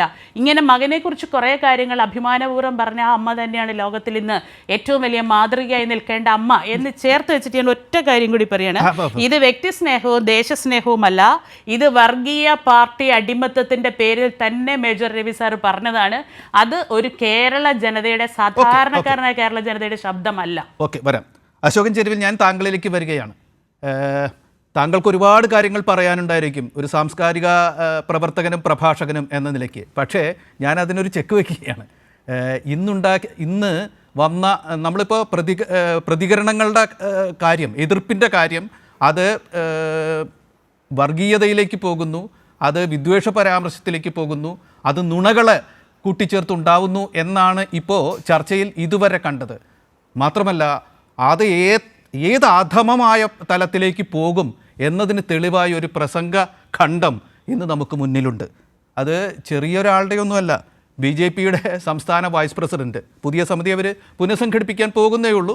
നിലവിലുള്ള എന്ന് വെച്ചാൽ അവസാനിക്കുന്ന, അതിൻ്റെ ചുമതല അവസാനിച്ച സമിതിയിലെ വൈസ് പ്രസിഡന്റ് താങ്കളുടെ നാട്ടുകാരനും സുഹൃത്തും ഒക്കെയായ എൻ്റെയും B. ഗോപാലകൃഷ്ണനാണ് അത് പറഞ്ഞിരിക്കുന്നത്. നമുക്കതൊന്ന് കേട്ടിട്ട് അതിനോടുള്ളൊരു പ്രതികരണം എന്ന നിലയ്ക്ക് ഈ പ്രതികരണം, ഈ സിനിമയ്ക്കെതിരായ സംഘപരിവാർ നയിക്കുന്ന പ്രതികരണം എതിർപ്പിൽ നിന്ന് മതവിദ്വേഷത്തിലേക്ക്, വിദ്വേഷ പ്രചാരണത്തിലേക്ക്, നുണകളുടെ പ്രയോഗത്തിലേക്ക്, അതിൻ്റെ അപ്പുറത്തേക്ക് എവിടേക്ക് എത്തി എന്ന് താങ്കൾ നിരീക്ഷിക്കണം എന്നാണ് എനിക്ക് പറയാനുള്ളത്. PCR ഗോപാലകൃഷ്ണൻ്റെ ആ പ്രസംഗഖണ്ഡം. സുകുമാരൻ വിമർശിക്കുന്നതിന് മുമ്പ് സ്വന്തം വീട്ടിൽ മരുമകളുണ്ട്, മരുമകളെ വിമർശിക്കേണ്ടത്. മരുമകളാണ് ധിക്കാരത്തോടു കൂടി തരത്തിപ്പോയി കളിക്കട എന്ന നാട്ടിലെ ജനങ്ങളോട് പറഞ്ഞത്. അപ്പോൾ മല്ലിക സുകുമാരൻ വാസ്തവത്തിൽ മേജർ രവിയോടല്ല, സ്വന്തം മരുമകളെ നിലയ്ക്ക് നിർത്തണം. അതൊരു അർബൻ നക്സലാണ്. അത് മനസ്സിലാക്കാൻ മല്ലിക സുകുമാരന് കഴിഞ്ഞില്ലെങ്കിൽ അയ്യപ്പനും കോശിയും എന്നൊരു സിനിമയുണ്ട്. ആ അയ്യപ്പനും കോശി എന്ന സിനിമയിൽ അയ്യപ്പൻ്റെ ഭാര്യ കോശിയുടെ മുഖത്ത് നോക്കി പറയുന്ന ഒരു ഡയലോഗുണ്ട്. ആ ഡയലോഗ് എന്താണെന്നുള്ളത് മല്ലിക സുകുമാരൻ അറിയാം. അത് മല്ലിക സുകുമാരൻ അനുഭവിക്കേണ്ടി വരും. ഒരു സിനിമയിലെ ഉള്ളടക്കത്തിനെതിരെ ഒരു രാഷ്ട്രീയ കക്ഷിയുടെ, നിയമസഭയിൽ പ്രതിനിധികളൊന്നുമില്ല, പക്ഷേ ഇവിടുത്തെ കേന്ദ്രം ഭരിക്കുന്ന ഒരു രാഷ്ട്രീയ കക്ഷിയുടെ സംസ്ഥാന പ്രസിഡന്റിന് ഉള്ളടക്കത്തിനെതിരെ ഒരു വിമർശനം വേണമെങ്കിൽ പറയാം. ആ സിനിമ സംവിധാനം ചെയ്ത മനുഷ്യൻ്റെ ജീവിത പങ്കാളിയുടെ അടുത്തേക്ക് പോയി അവരെക്കുറിച്ച് ഒരഭിപ്രായം പറയുന്നു. അർബൻ നക്സൽ, അഹങ്കാരി, അമ്മായിയമ്മ നിയന്ത്രിക്കണം. എങ്ങനെയുണ്ട്? എവിടെ എത്തി? ഈ സംഘപരിവാറിൻ്റെ പ്രതികരണം ഏത് തലത്തിലേക്ക് പോകുന്നു? അശോകൻ ചെരുവിൽ.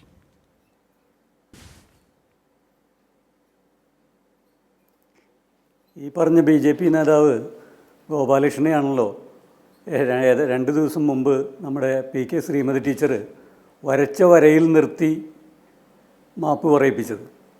അദ്ദേഹം അതുകൊണ്ടൊന്നും പാഠം പഠിച്ചിട്ടില്ല. കാരണം അദ്ദേഹത്തിന് അങ്ങനെ ആവാൻ വഴിയില്ല. ഒരു ജനാധിപത്യപരമായ സംവാദത്തിൽ ഇടപെട്ട് മാന്യമായി സംസാരിക്കാനോ കലാകാരന്മാരെ റെസ്പെക്റ്റ് ചെയ്യാനോ ഒന്നും അദ്ദേഹത്തിന് കഴിയില്ല. അത് അദ്ദേഹത്തിൻ്റെ വ്യക്തിപരമായ പ്രശ്നമല്ല, അദ്ദേഹം സ്വീകരിച്ചിരിക്കുന്ന ആശയത്തിൻ്റെ പ്രശ്നമാണ്, അദ്ദേഹത്തിൻ്റെ രാഷ്ട്രീയ സമീപനത്തിൻ്റെ പ്രശ്നമാണ്. ഇതുതന്നെയാണ് നേരത്തെ ബഹുമാന്യനായിട്ടുള്ള ശ്രീ ഷാഹു പ്രസാദ് അദ്ദേഹം സൂചിപ്പിക്കുകയുണ്ടായല്ലോ, ഒരു കലാസൃഷ്ടിക്കെതിരായിട്ടുള്ള വിമർശനം ഉണ്ടാവുന്നതിൽ എന്താണ് തെറ്റ്? അത് ഒരാൾക്കും പറയാൻ കഴിയില്ല വിമർശനം ഉണ്ടാവുന്നത് തെറ്റാണെന്നൊന്നും ആർക്കും പറയാൻ കഴിയില്ല. പക്ഷേ ഇപ്പോൾ എമ്പുരാൻ എന്ന് പറയുന്ന സിനിമ ഇറങ്ങിയതിന് ശേഷം അതിനെതിരായിട്ട് സമൂഹ മാധ്യമങ്ങളിലും മറ്റും ഉണ്ടായ വിമർശനങ്ങൾ, അതിൽ ഭൂരിപക്ഷം, അതായത് സംഘപരിവാറിൻ്റെ വളണ്ടിയർമാർ മാത്രമല്ല, അതിലെ വളരെയേറെ പ്രധാനപ്പെട്ട വ്യക്തികളടക്കം, അതിൻ്റെ ഈ ഭൗതിക നേതൃത്വം വഹിക്കുന്ന ആൾക്കാരടക്കം ഒക്കെ തന്നെ ആ സിനിമയ്ക്കെതിരായിട്ട് മാത്രമല്ല, ആ സിനിമ നിർമ്മിക്കുന്നതിൽ പങ്കുവഹിച്ച ഈ പറഞ്ഞ പൃഥ്വിരാജിന് മാത്രമല്ല, മറ്റേ മോഹൻലാലിനും അതുപോലെ തന്നെ മുരളി ഗോപിക്കും ആന്റണി പെരുമ്പാവൂരിനും ഒക്കെ എതിരായിട്ട് പറഞ്ഞുകൊണ്ടിരുന്ന, ഇപ്പോഴും അവസാനിച്ചിട്ടില്ലാത്ത അസഭ്യവർഷം, വാസ്തവത്തിൽ അത് വായിക്കുമ്പോൾ അത് മലയാള ഭാഷയിലാണല്ലോ അതൊക്കെ എഴുതപ്പെടുന്നത് അല്ലെങ്കിൽ പറയപ്പെടുന്നതെന്ന് ഓർത്തിട്ട് നമ്മുടെ ഭാഷയോടും കേരളത്തോടും ഒക്കെ തന്നെ ഉള്ള ഒരു സ്നേഹം പുലർത്തുന്ന ഒരാളെന്നുള്ള നിലയിൽ, ആളുകളെന്നുള്ള നിലയിൽ നമുക്കൊക്കെ വളരെ കഷ്ടം തോന്നും. ഈ നമ്മുടെ ഒരു ഭാഷയിലാണല്ലോ ഇത്ര വൃത്തികെട്ട ഒരു പരാമർശം, അതും കലാരംഗത്തുള്ള ഒരു കലാവിമർശനത്തിൻ്റെ ഭാഗമായിട്ട് പറയുന്നതെന്ന് ഓർത്തിട്ട് എനിക്ക് വളരെയേറെ വിഷമമുണ്ടാകാറുണ്ട്. വാസ്തവത്തിൽ നമ്മുടെ സംഘപരിവാറിൻ്റെ സുഹൃത്തുക്കൾ വലിയ മട്ടിലുള്ള ഒരു കുരുക്കിലാണ് വന്നുപെട്ടിട്ടുള്ളത്. കാരണം അവർ മുന്നോട്ട് പോകുമ്പോഴൊക്കെ അവരെ പിന്നിലേക്ക് വലിക്കുന്ന, അല്ലെങ്കിൽ അവർക്ക് പ്രതിബന്ധമാവുന്ന, അല്ലെങ്കിൽ അവർക്ക് മറുപടി പറയേണ്ട, അവരുടെ മുമ്പിൽ ദുരന്തമായി പല്ലിളിച്ച് നിൽക്കുന്ന പല സംഗതികളുണ്ട്. വളരെ കാലങ്ങൾക്ക് മുമ്പ് തുടങ്ങിയ സംഗതികളാണത്. ഒരുപക്ഷെ ഏറ്റവും പ്രധാനമായിട്ടുള്ള മഹാത്മാഗാന്ധിയുടെ വധം, അതിനുശേഷം ഈ പറഞ്ഞ ഗുജറാത്ത് 2002 ക്രൂരമായ വംശഹത്യ, അതുപോലെ തന്നെ ബാബറി മസ്ജിദിൻ്റെ ധ്വംസനം, ഇതൊക്കെ തന്നെ രാജ്യത്തെ നടുക്കിയതും ലോകത്തിൻ്റെ മുമ്പാകെ തന്നെ നമ്മുടെ രാജ്യത്തെയും നമ്മുടെ രാജ്യത്തിൻ്റെ വളരെ പ്രാചീനമായ ഉത്കൃഷ്ട സംസ്കാരത്തെയും അതിൻ്റെ മഹത്തായ സഹിഷ്ണുതയെയും, ഇപ്പോൾ സ്വാമി വിവേകാനന്ദനൊക്കെ അമേരിക്കയിലൊക്കെ പോയി വെളിപ്പെടുത്തിയ അതിൻ്റെ ആ മഹത്തായ വിശാല വീക്ഷണത്തെയും ഒക്കെ തന്നെ, പ്രത്യേകിച്ചും ഏഷ്യയിലെ വെളിച്ചം എന്നൊക്കെ അറിയപ്പെടുന്ന നമ്മുടെ ബുദ്ധൻ്റെയൊക്കെ സമീപനങ്ങൾക്ക്, അത്തരത്തിലൊക്കെയാണ് ഇന്ത്യയെ മനസ്സിലാക്കിയിട്ടുള്ളത് ഇതിനൊക്കെ അതിനൊക്കെ അങ്ങേയറ്റം തിരുത്തി കുറിക്കുന്ന, അപമാനമുണ്ടാക്കുന്ന സംഗതികളാണ് ഈ സംഗതികളൊക്കെ തന്നെ. അപ്പോൾ ഇതിൻ്റെയൊക്കെ പേരിൽ ഇത് ഓരോ എപ്പോഴാണ് ഇത്തരത്തിലുള്ള കാര്യങ്ങൾ, ചരിത്രത്തിൽ നിന്നുണ്ടാകുന്ന മറുപടികൾ അല്ലെങ്കിൽ ചരിത്രത്തിൽ നിന്ന് ഉയർന്നു വരുന്ന ചോദ്യങ്ങൾ ഏത് സന്ദർഭത്തിലാണ്, ഏത് സാഹചര്യത്തിലാണ്, ആരിൽ നിന്നാണ് ഉയർന്നു വരിക എന്ന് പറയാൻ പറ്റില്ല. പലപ്പോഴും ഇതിനെയൊക്കെ അടക്കിയിരുത്തി വമ്പിച്ച തരത്തിലുള്ള മാധ്യമ സംവിധാനങ്ങളൊക്കെ ഉപയോഗപ്പെടുത്തി സാംസ്കാരിക വ്യവസായത്തിലിടപെട്ട് വേണ്ടി വന്നാൽ അടിച്ചമർത്തി വാക്കുകളൊന്നും പുറത്തു വരാത്ത രീതിയിൽ അടിച്ചമർത്തിയിട്ടൊക്കെ തന്നെ ഇട്ടിട്ടാണ് ഞങ്ങൾ നിൽക്കുന്നതെന്ന് നമ്മുടെ സംഘപരിവാറിനും അതുപോലെ തന്നെ രാഷ്ട്രീയ ഹിന്ദുത്വ ശക്തികളും BJP ഒക്കെ വിചാരിക്കുന്നുണ്ടാവും. പക്ഷേ അതൊക്കെ ഒരു സ്വപ്നം മാത്രമാണ്, ഒരു സങ്കല്പം മാത്രമാണ്. അതൊന്നും ഒരിക്കൽ പോലും നടക്കില്ല. എവിടെ നിന്നാണ് ഇതിനുള്ള മറുപടി വരിക എന്ന് നമുക്ക് പറയാൻ പറ്റില്ല. ഇപ്പോൾ ഒരു ജനപ്രിയ സിനിമയിൽ നിന്നാണ്, വളരെ മനോഹരമായി ആവിഷ്കരിച്ചിട്ടുള്ള എങ്കിൽ പോലും അതൊരു ജനപ്രിയ സിനിമയാണ്. അതിനതിൻ്റേതായ ചേരുവകളൊക്കെ പെട്ടുണ്ട്, ജനങ്ങളെയൊക്കെ തന്നെ ആസ്വദിപ്പിക്കുന്നതിന് വേണ്ടിയുള്ള രൂപത്തിലാണ് അത് വന്നിട്ടുള്ളത്.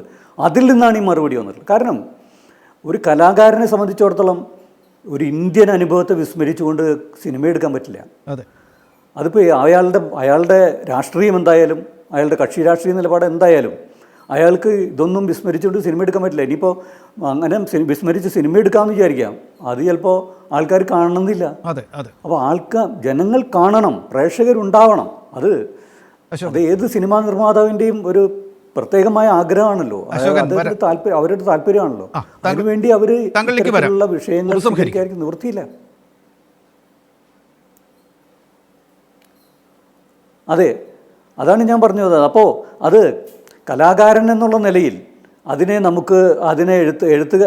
കലാകാരൻ എന്നുള്ള നിലയിൽ അതിനെ വിസ്മരിച്ചുകൊണ്ട് മുന്നോട്ട് പോകാൻ കഴിയില്ല. അത് കലാകാരൻ അവൻ്റെ ആവിഷ്കാരത്തിൻ്റെ ആ ഒരു പ്രശ്നമാണത്. അത് ഒരു പക്ഷേ BJPക്കാർക്ക് സഹിക്കവയ്യ. BJPക്കാർക്ക് അവരുടെ രാഷ്ട്രീയ നിലപാട് അവർ മറച്ചു വച്ചിരിക്കുന്ന, അവർ മറക്കാൻ ആഗ്രഹിക്കുന്ന, അവർ ജനങ്ങളെ വിസ്മരിപ്പിച്ചുകൊണ്ടിരിക്കുന്ന കാര്യങ്ങളെയൊക്കെ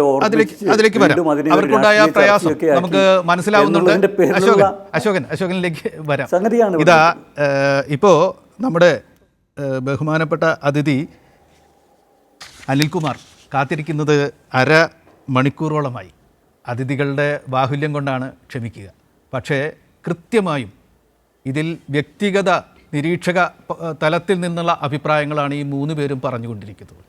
ഒരു പൊതുപ്രവർത്തകന് ഇടപെടാനുള്ള, ഒരു കമ്മ്യൂണിസ്റ്റ് നേതാവിന് ഇടപെടാനുള്ള കൃത്യമായ സമയമാണ് വന്നിരിക്കുന്നത്. ഇതാ നിത്യജീവിതത്തിലൊക്കെ കക്ഷി രാഷ്ട്രീയ നിലപാടുകളെടുത്ത് നിൽക്കാത്ത, എന്തെങ്കിലും രാഷ്ട്രീയ നിലപാടുകളുണ്ടെങ്കിൽ അത് വലതുപക്ഷത്തോട് ഒട്ടൊക്കെ ചേർന്നു പോകുന്ന കലാകാരന്മാർ. മോഹൻലാലുണ്ട്, പൃഥ്വിരാജുണ്ട്, മുരളി ഗോപിയുണ്ട്. അവരുടെയൊക്കെ നിലപാടുകൾ നമുക്കെല്ലാവർക്കും അറിയാം. അവർക്ക് പോലും ഒരു ഇന്ത്യൻ കോണ്ടെക്സ്റ്റിൽ ഒരു സിനിമയെടുക്കുമ്പോൾ ചില കാര്യങ്ങൾ പറയേണ്ടി വരുന്നു. ആ കാര്യം പറഞ്ഞതിൻ്റെ പേരിൽ അവർ ഭീകരമായി വേട്ടയാടപ്പെടുന്നു. സ്വന്തം സൃഷ്ടിയിൽ സ്വയം തിരുത്തുവരുത്താൻ അവർ നിർബന്ധിക്കപ്പെടുന്നു.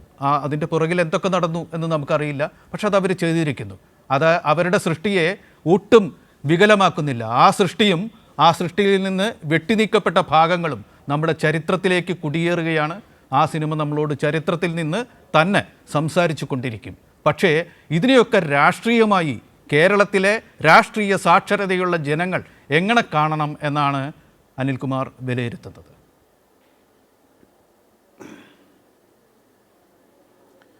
നമ്മുടെ തിയേറ്ററുകളിൽ രമ്പിക്കേറിക്കൊണ്ടിരിക്കുന്ന കേരളത്തിലെ യുവാക്കൾ, ഏതാണ്ട് ഒരു 25 വയസ്സ് 30 വയസ്സിൽ താഴെ പ്രായമുള്ള യുവാക്കൾ, അവരിൽ എത്ര പേർക്ക് ബാബു ബജരംഗി അറിയാം?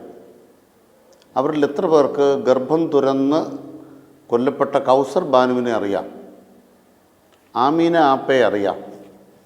അല്ലെങ്കിൽ ചുട്ടുകൊല്ലപ്പെട്ട ഇസ്ഹാൻ ജാഫറി അറിയാം? ഇസ്ഹാൻ ജാഫറിയുടെ ഓർമ്മകളിൽ 30 കൊല്ലക്കാലം യുദ്ധം നടത്തിയ സഖ്യ ജാഫറി അറിയാം?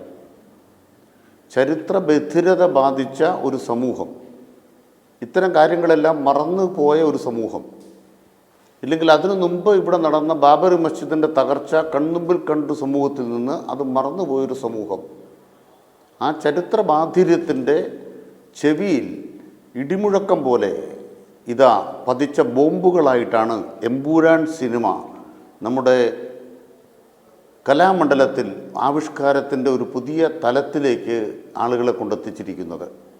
അതുകൊണ്ട് തന്നെ ചരിത്രപരമായി തന്നെ എമ്പൂരാൻ ഒരു കടമ നിർവഹിച്ചു കഴിഞ്ഞു. നിങ്ങൾ കേൾവിയില്ലാതാവുക എന്ന് പറയുന്നത് ഒരു സമൂഹത്തെ സംബന്ധിച്ച്, കാഴ്ചയില്ലാതാവുക എന്ന് പറയുന്ന ഒരു സമൂഹത്തെ സംബന്ധിച്ച് സംഘടിതമായി അരാഷ്ട്രീയതയുടെ ഒരു മൂടുപടം വീഴുമ്പോൾ ഇതാ അവർക്ക് കാഴ്ചയുണ്ടാവുന്നവരായി, കേൾവി ഉണ്ടാവുന്നവരായി മാറ്റി തീർക്കുന്ന മഹാവിസ്ഫോടനമാണ് എമ്പൂരാൻ ഇവിടെ നടത്തിയത് എന്ന് അഭിമാന പുരസ്സരം പറയാം. അതുകൊണ്ട് തന്നെ ആ മഹാവിസ്ഫോടനം നടത്തിയ ആളുകൾക്കെല്ലാം അഭിവാദ്യം അർപ്പിച്ചുകൊണ്ടേ നമുക്ക് സംസാരിക്കാനാവും. നമ്മൾ എന്തുകൊണ്ടാണ് സംഘപരിവാറിനെ ഈ സിനിമ പ്രകോപിപ്പിക്കുന്നത്? ബാബു ബജറംഗി എന്നത് അതിലെ ഒരു കഥാപാത്രത്തിൻ്റെ പേരാണ്. പക്ഷേ അത് കഥാപാത്രത്തിൻ്റെ മാത്രം പേരല്ല, അത് ഒരു വ്യക്തിയുടെ പേരാണ്. BJPയുടെ ഒരു പ്രധാന നേതാവിൻ്റെ പേരാണ്. അദ്ദേഹം കൊലപാതക കേസിൽ ജയിലിൽ കിടന്നയാളാണ്. ഇത്ര പേരെ കൊന്നുവെന്ന് എണ്ണി പറഞ്ഞ് അതിൻ്റെ ഭാഗമായി ജയിലിലേക്ക് പോകാൻ ഇടവന്നയാളാണ്. അതിൽ പേര് പറയാത്ത മധു കൊട്ടാനി ഉൾപ്പെടെയുള്ള BJPയുടെ മന്ത്രിമാർ, നേതാക്കന്മാർ, ഗുജറാത്ത് വംശഹത്യ, ബാബറി മസ്ജിദിൻ്റെ തകർച്ച, ഇതൊക്കെ നോക്കിയാൽ നമുക്ക് മനസ്സിലാക്കാൻ കഴിയും. ഹിറ്റ്ലറെ ആരാധിച്ചിരുന്ന, മുസോളിനി ആരാധിച്ചിരുന്ന, ക്ലാസിക്കൽ ഫാസിസം നെഞ്ചേറ്റിയിരുന്നൊരു RSS ഇന്ത്യയിലുണ്ട്. ആ ക്ലാസിക്കൽ ഫാസിസത്തിൽ നിന്ന് നവഫാസിസത്തിലേക്ക് കാലെടുത്ത് വെച്ചിരിക്കുന്നു ഇന്നത്തെ സംഘപരിവാർ. നവഫാസിസത്തിൻ്റെ വഴികളിൽ സഞ്ചരിക്കുന്ന സംഘപരിവാറിനെ ക്ലാസിക്കൽ ഫാസിസ കാലത്തെ RSSൻ്റെ ചെയ്തികൾ ഓർമ്മിപ്പിച്ചു എന്നുള്ളതാണ് ഇന്ന് സംഘപരിവാറിനെ ആശങ്കാകുലമായ ഒരു വല്ലാത്ത കടന്നാക്രമണ ശൈലിയിലേക്ക്, സ്വയം മറക്കുന്ന ശൈലിയിലേക്ക് എത്തിച്ചിരിക്കുന്നത്. അതിൽ മോഹൻലാലോ പൃഥ്വിരാജോ അല്ലെങ്കിൽ ഇപ്പോൾ ഇവിടെ പറഞ്ഞ മേജർ റിവ്യൂ ഒന്നും കഥാപാത്രങ്ങളെ അല്ല. ഇവിടെ വിശ്വരൂപം കാട്ടുന്നത് സംഘപരിവാർ തന്നെയാണ്. എന്താണ് ഇന്ത്യയിലെ RSS? എന്താണ് കേരളത്തിലെ RSS? നമുക്ക് RSSനെ പരിചയപ്പെടുമ്പോൾ തലശ്ശേരി കലാപം പറഞ്ഞൊരു RSSനെ ചിന്തിക്കാനേ കഴിയില്ല. പക്ഷേ ഇന്ന് സേവാഭാരതിയുടെ ആംബുലൻസുമായിട്ട് വരുമ്പോൾ, അല്ലെങ്കിൽ സേവാഭാരതിയുടെ പേരിൽ ഒരു മരിച്ചടക്കൻ ആളുകളെ അടക്കം ചെയ്യുന്ന കർമ്മം ചെയ്യുമ്പോൾ ആ പുലിക്കുട്ടികളല്ല പൂച്ചക്കുട്ടികളാകുന്ന RSS എന്തായിരുന്നു? ഇവിടെ RSS എന്താണ് ചെയ്തത്, പ്രവർത്തിച്ചത് എന്നുള്ളതിൻ്റെ ഏറ്റവും പ്രധാനപ്പെട്ട തെളിവാണ്. അതുകൊണ്ട് BBC-യുടെ ഡോക്യുമെൻ്ററി എന്താണോ ഇവിടെ ചെയ്തത് അതിനേക്കാൾ കടുത്ത സംവേദനമാണ് ഈ രാഷ്ട്രീയത്തെ ജനങ്ങളിലെത്തിക്കാൻ എമ്പൂരാൻ ചെയ്തിരിക്കുന്നത്. BBC-ക്കുണ്ടായിരുന്നൊരു പരിമിതി, BBC സത്യവും യാഥാർത്ഥ്യവും തന്നെയാണ് പറഞ്ഞത്. പക്ഷേ അതൊരു വിദേശ മണ്ണിൽ നിന്ന് അവിടെ നിന്നുകൊണ്ടൊരു പ്ലാറ്റ്ഫോമിൽ നിന്ന് പറയാൻ ശ്രമിക്കുന്നതിൻ്റെ പരിമിതി ഇതിനുണ്ടായിരുന്നു. എമ്പൂരാനതില്ല.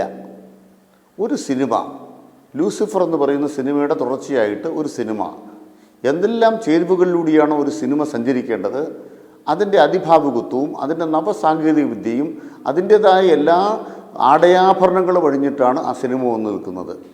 അതിൽ മോഹൻലാൽ എന്ന് പറയുന്നത് വെറുമൊരു കഥാപാത്രമല്ല.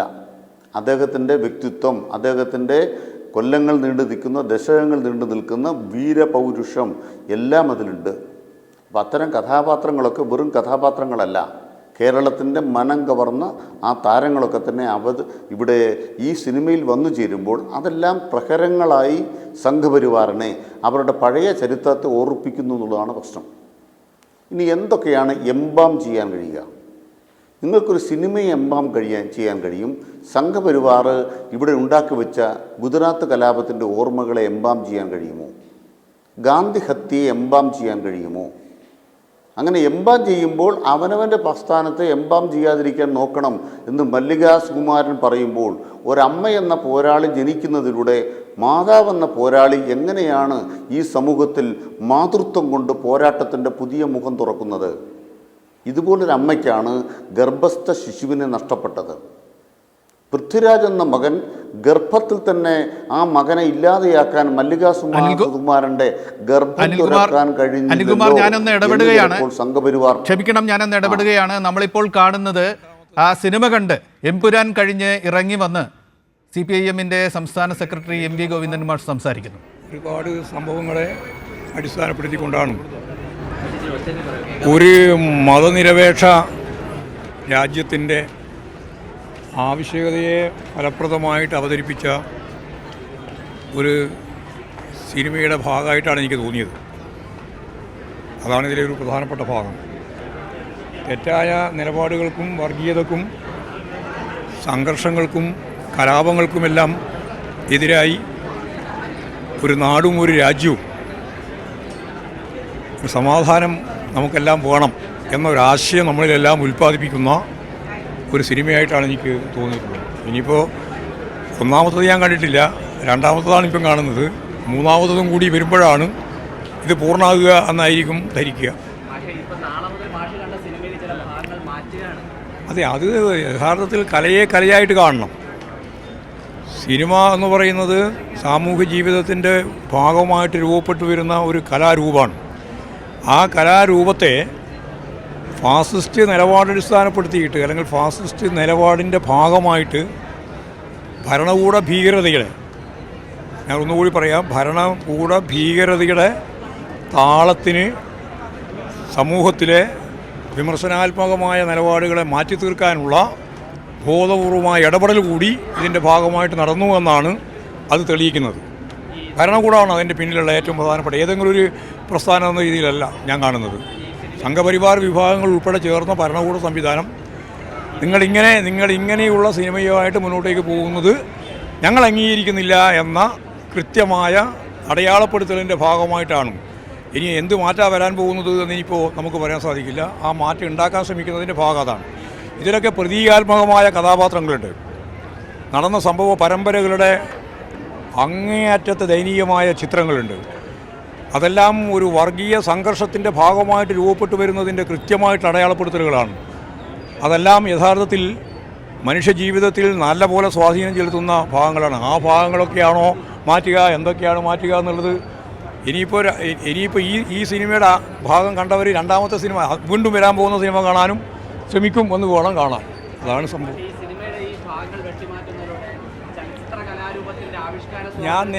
ഞാനതിന് മറുപടി പറഞ്ഞു.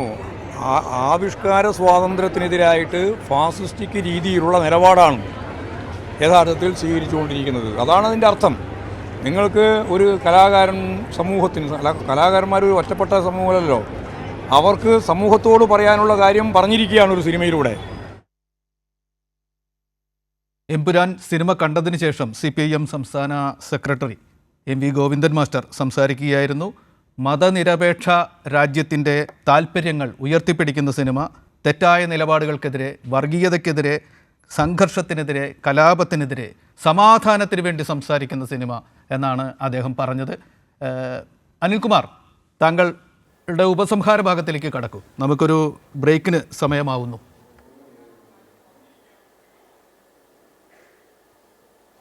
കാശ്മീരി ഫയൽസ് ഇവിടെ നമ്മൾ കണ്ടതാണ്, കേരള സ്റ്റോറി കണ്ടതാണ്. തികച്ചും അയാഥാർത്ഥമായ ആഖ്യാനങ്ങളെ രാഷ്ട്രീയമായി സംഘപരിവാർ എങ്ങനെയാണ് ഉപയോഗിച്ചതെന്ന് അത്തരം ചിത്രങ്ങളിലൂടെ കണ്ടു. അതെല്ലാം നിറഞ്ഞാടിയ ഒരു സമൂഹത്തിനകത്താണ് ഇടതുപക്ഷം വിമർശിക്കപ്പെടുന്ന, കോൺഗ്രസ്സുകാർ വിമർശിക്കപ്പെടുന്ന, ആ കൂടെ സംഘപരിവാരം വിമർശിക്കപ്പെടുന്ന ഒരു സിനിമ വന്നിരിക്കുന്നു. പക്ഷേ ഇടതുപക്ഷ വിമർശനവും കോൺഗ്രസ് വിമർശനവും അവിടെ നിലനിൽക്കുമ്പോൾ തന്നെ സംഘപരിവാരത്തിന് മാത്രം ഇത് അസഹ്യമായി തോന്നുന്നു. എന്തുകൊണ്ടാണ്? അവിടെ ഞാൻ കൃത്യമായിട്ട് പറയുന്നുണ്ട്. ഒരു ED ഉദ്യോഗസ്ഥൻ്റെ വരവുണ്ട്, ഡൽഹിയിൽ നിന്നൊരു ഉദ്യോഗസ്ഥൻ്റെ വരവുണ്ട്. എങ്ങനെയാണ് ഇന്നത്തെ കേരള രാഷ്ട്രീയത്തിനകത്ത് നവഫാസിസ്റ്റുകൾ ഇടപെടുന്നത് എന്ന് കൃത്യമായിട്ടത് കാണാം. അതുകൊണ്ട് തന്നെ ഇന്നത്തെ സംഘപരിവാറിൻ്റെ ഉള്ളറകളിലേക്ക് യാത്ര ചെയ്യുന്നു. ഇന്നലകളിൽ സംഘപരിവാർ ഇന്ത്യ രാജ്യത്ത് ചുവടുറപ്പിക്കാൻ നടത്തിയ അതിൻ്റെ ഇരുളടഞ്ഞ വഴികളിൽ ചോരകിനിഞ്ഞ അധ്യായങ്ങളെക്കുറിച്ച് തുറന്നു കാട്ടുന്നു. ഒരു സിനിമയ്ക്കപ്പുറത്ത് ഇത് മനുഷ്യ ജീവിതത്തോട്, മനുഷ്യനോട് സംസാരിക്കുകയാണ്. ഉടവാൾ ഉരുക്കി ഞാൻ വീണ തീർത്തത് നാട്ടിൽ ഉറക്കുപാട്ടും പാടി സഞ്ചരിക്കാനല്ല എന്ന് വയലാർ പാടിയിട്ടുണ്ട്. ഇവിടെ പൃഥ്വിരാജ് തൻ്റെ ഉടവാൾ അതൊരു വീണയാക്കി മാറ്റിയപ്പോൾ ഒരു കലാരംഗത്ത് അദ്ദേഹം അവതരിപ്പിച്ച ഈ ആഖ്യാനം, മറ്റുള്ളതെല്ലാം വിടുക, ആ ആഖ്യാനത്തിലൂടെ അദ്ദേഹം കേരളത്തോട് ചെയ്തിരിക്കുന്നത്, ഇന്ത്യയോട് ചെയ്തിരിക്കുന്നത്, ലോകത്തോട് ചെയ്തിരിക്കുന്നത് ദേശാഭിമാനപരമായ മനുഷ്യസ്നേഹത്തിൻ്റെ ഒരു മഹാഭാരതത്തെ നിർമ്മിക്കാനുള്ള യാത്രയിൽ മഹോജ്വലമായ സംഭാവനയാണ്. പൃഥ്വിരാജിന് 1000 അഭിവാദ്യങ്ങൾ മലയാളികൾ പകർന്നു നൽകണം. അനിൽകുമാർ, തിരിച്ചു വരാം. ഷാബു പ്രസാദ്, ഞാൻ താങ്കളിലേക്ക് വരികയാണ്. ഇതിനോടുള്ള എതിർപ്പ് അത് സ്വാതന്ത്ര്യത്തിൽപ്പെട്ട കാര്യമാണ് എന്ന് താങ്കൾ ഉറപ്പിച്ച് പറയുന്നു. പക്ഷേ ആ എതിർപ്പിൻ്റെ പ്രയോഗം, അതിൻ്റെ ലക്ഷ്യം തെറ്റിപ്പോയില്ലേ? കിട്ടിയ വരം തെറ്റായി പ്രയോഗിച്ച അസുര കഥാപാത്രത്തെ പോലെ, ദുരന്ത കഥാപാത്രത്തെ പോലെ അതിൻ്റെ ഫലം ഏറ്റുവാങ്ങിക്കൊണ്ടിരിക്കുകയല്ലേ കേരളത്തിൽ സംഘപരിവാർ? ആ സിനിമ ഗുജറാത്ത് പ്രശ്നവും അതിലെ ഗുജറാത്ത് കലാപവും അതിലെ വില്ലന്മാരെയും കേരളം ചർച്ച ചെയ്തുകൊണ്ടിരിക്കുകയല്ലേ. അത് പുതിയ തലമുറ പോലും മനസ്സിലാക്കിക്കൊണ്ടിരിക്കുകയല്ലേ. തെറ്റിപ്പോയില്ലേ? ഒരു കക്ഷി രാഷ്ട്രീയ താല്പര്യങ്ങളുമില്ലാത്ത കലാകാരന്മാരെ ഇരകളാക്കി നടത്തിയ ഒരു തെറ്റായ യുദ്ധമായി പോയില്ലേ അത്? ഒരു കലാകാരൻ്റെ അമ്മയ്ക്ക് പരസ്യമായി പ്രതികരിച്ച് കേരളീയർക്ക് മുമ്പിൽ വരേണ്ടി വന്നില്ലേ? ഇതൊക്കെ ശരിയായിരുന്നു, അടവുപരമായി ശരിയായിരുന്നു എന്ന് താങ്കൾ വാദിക്കുമോ ഷാബു പ്രസാദ്?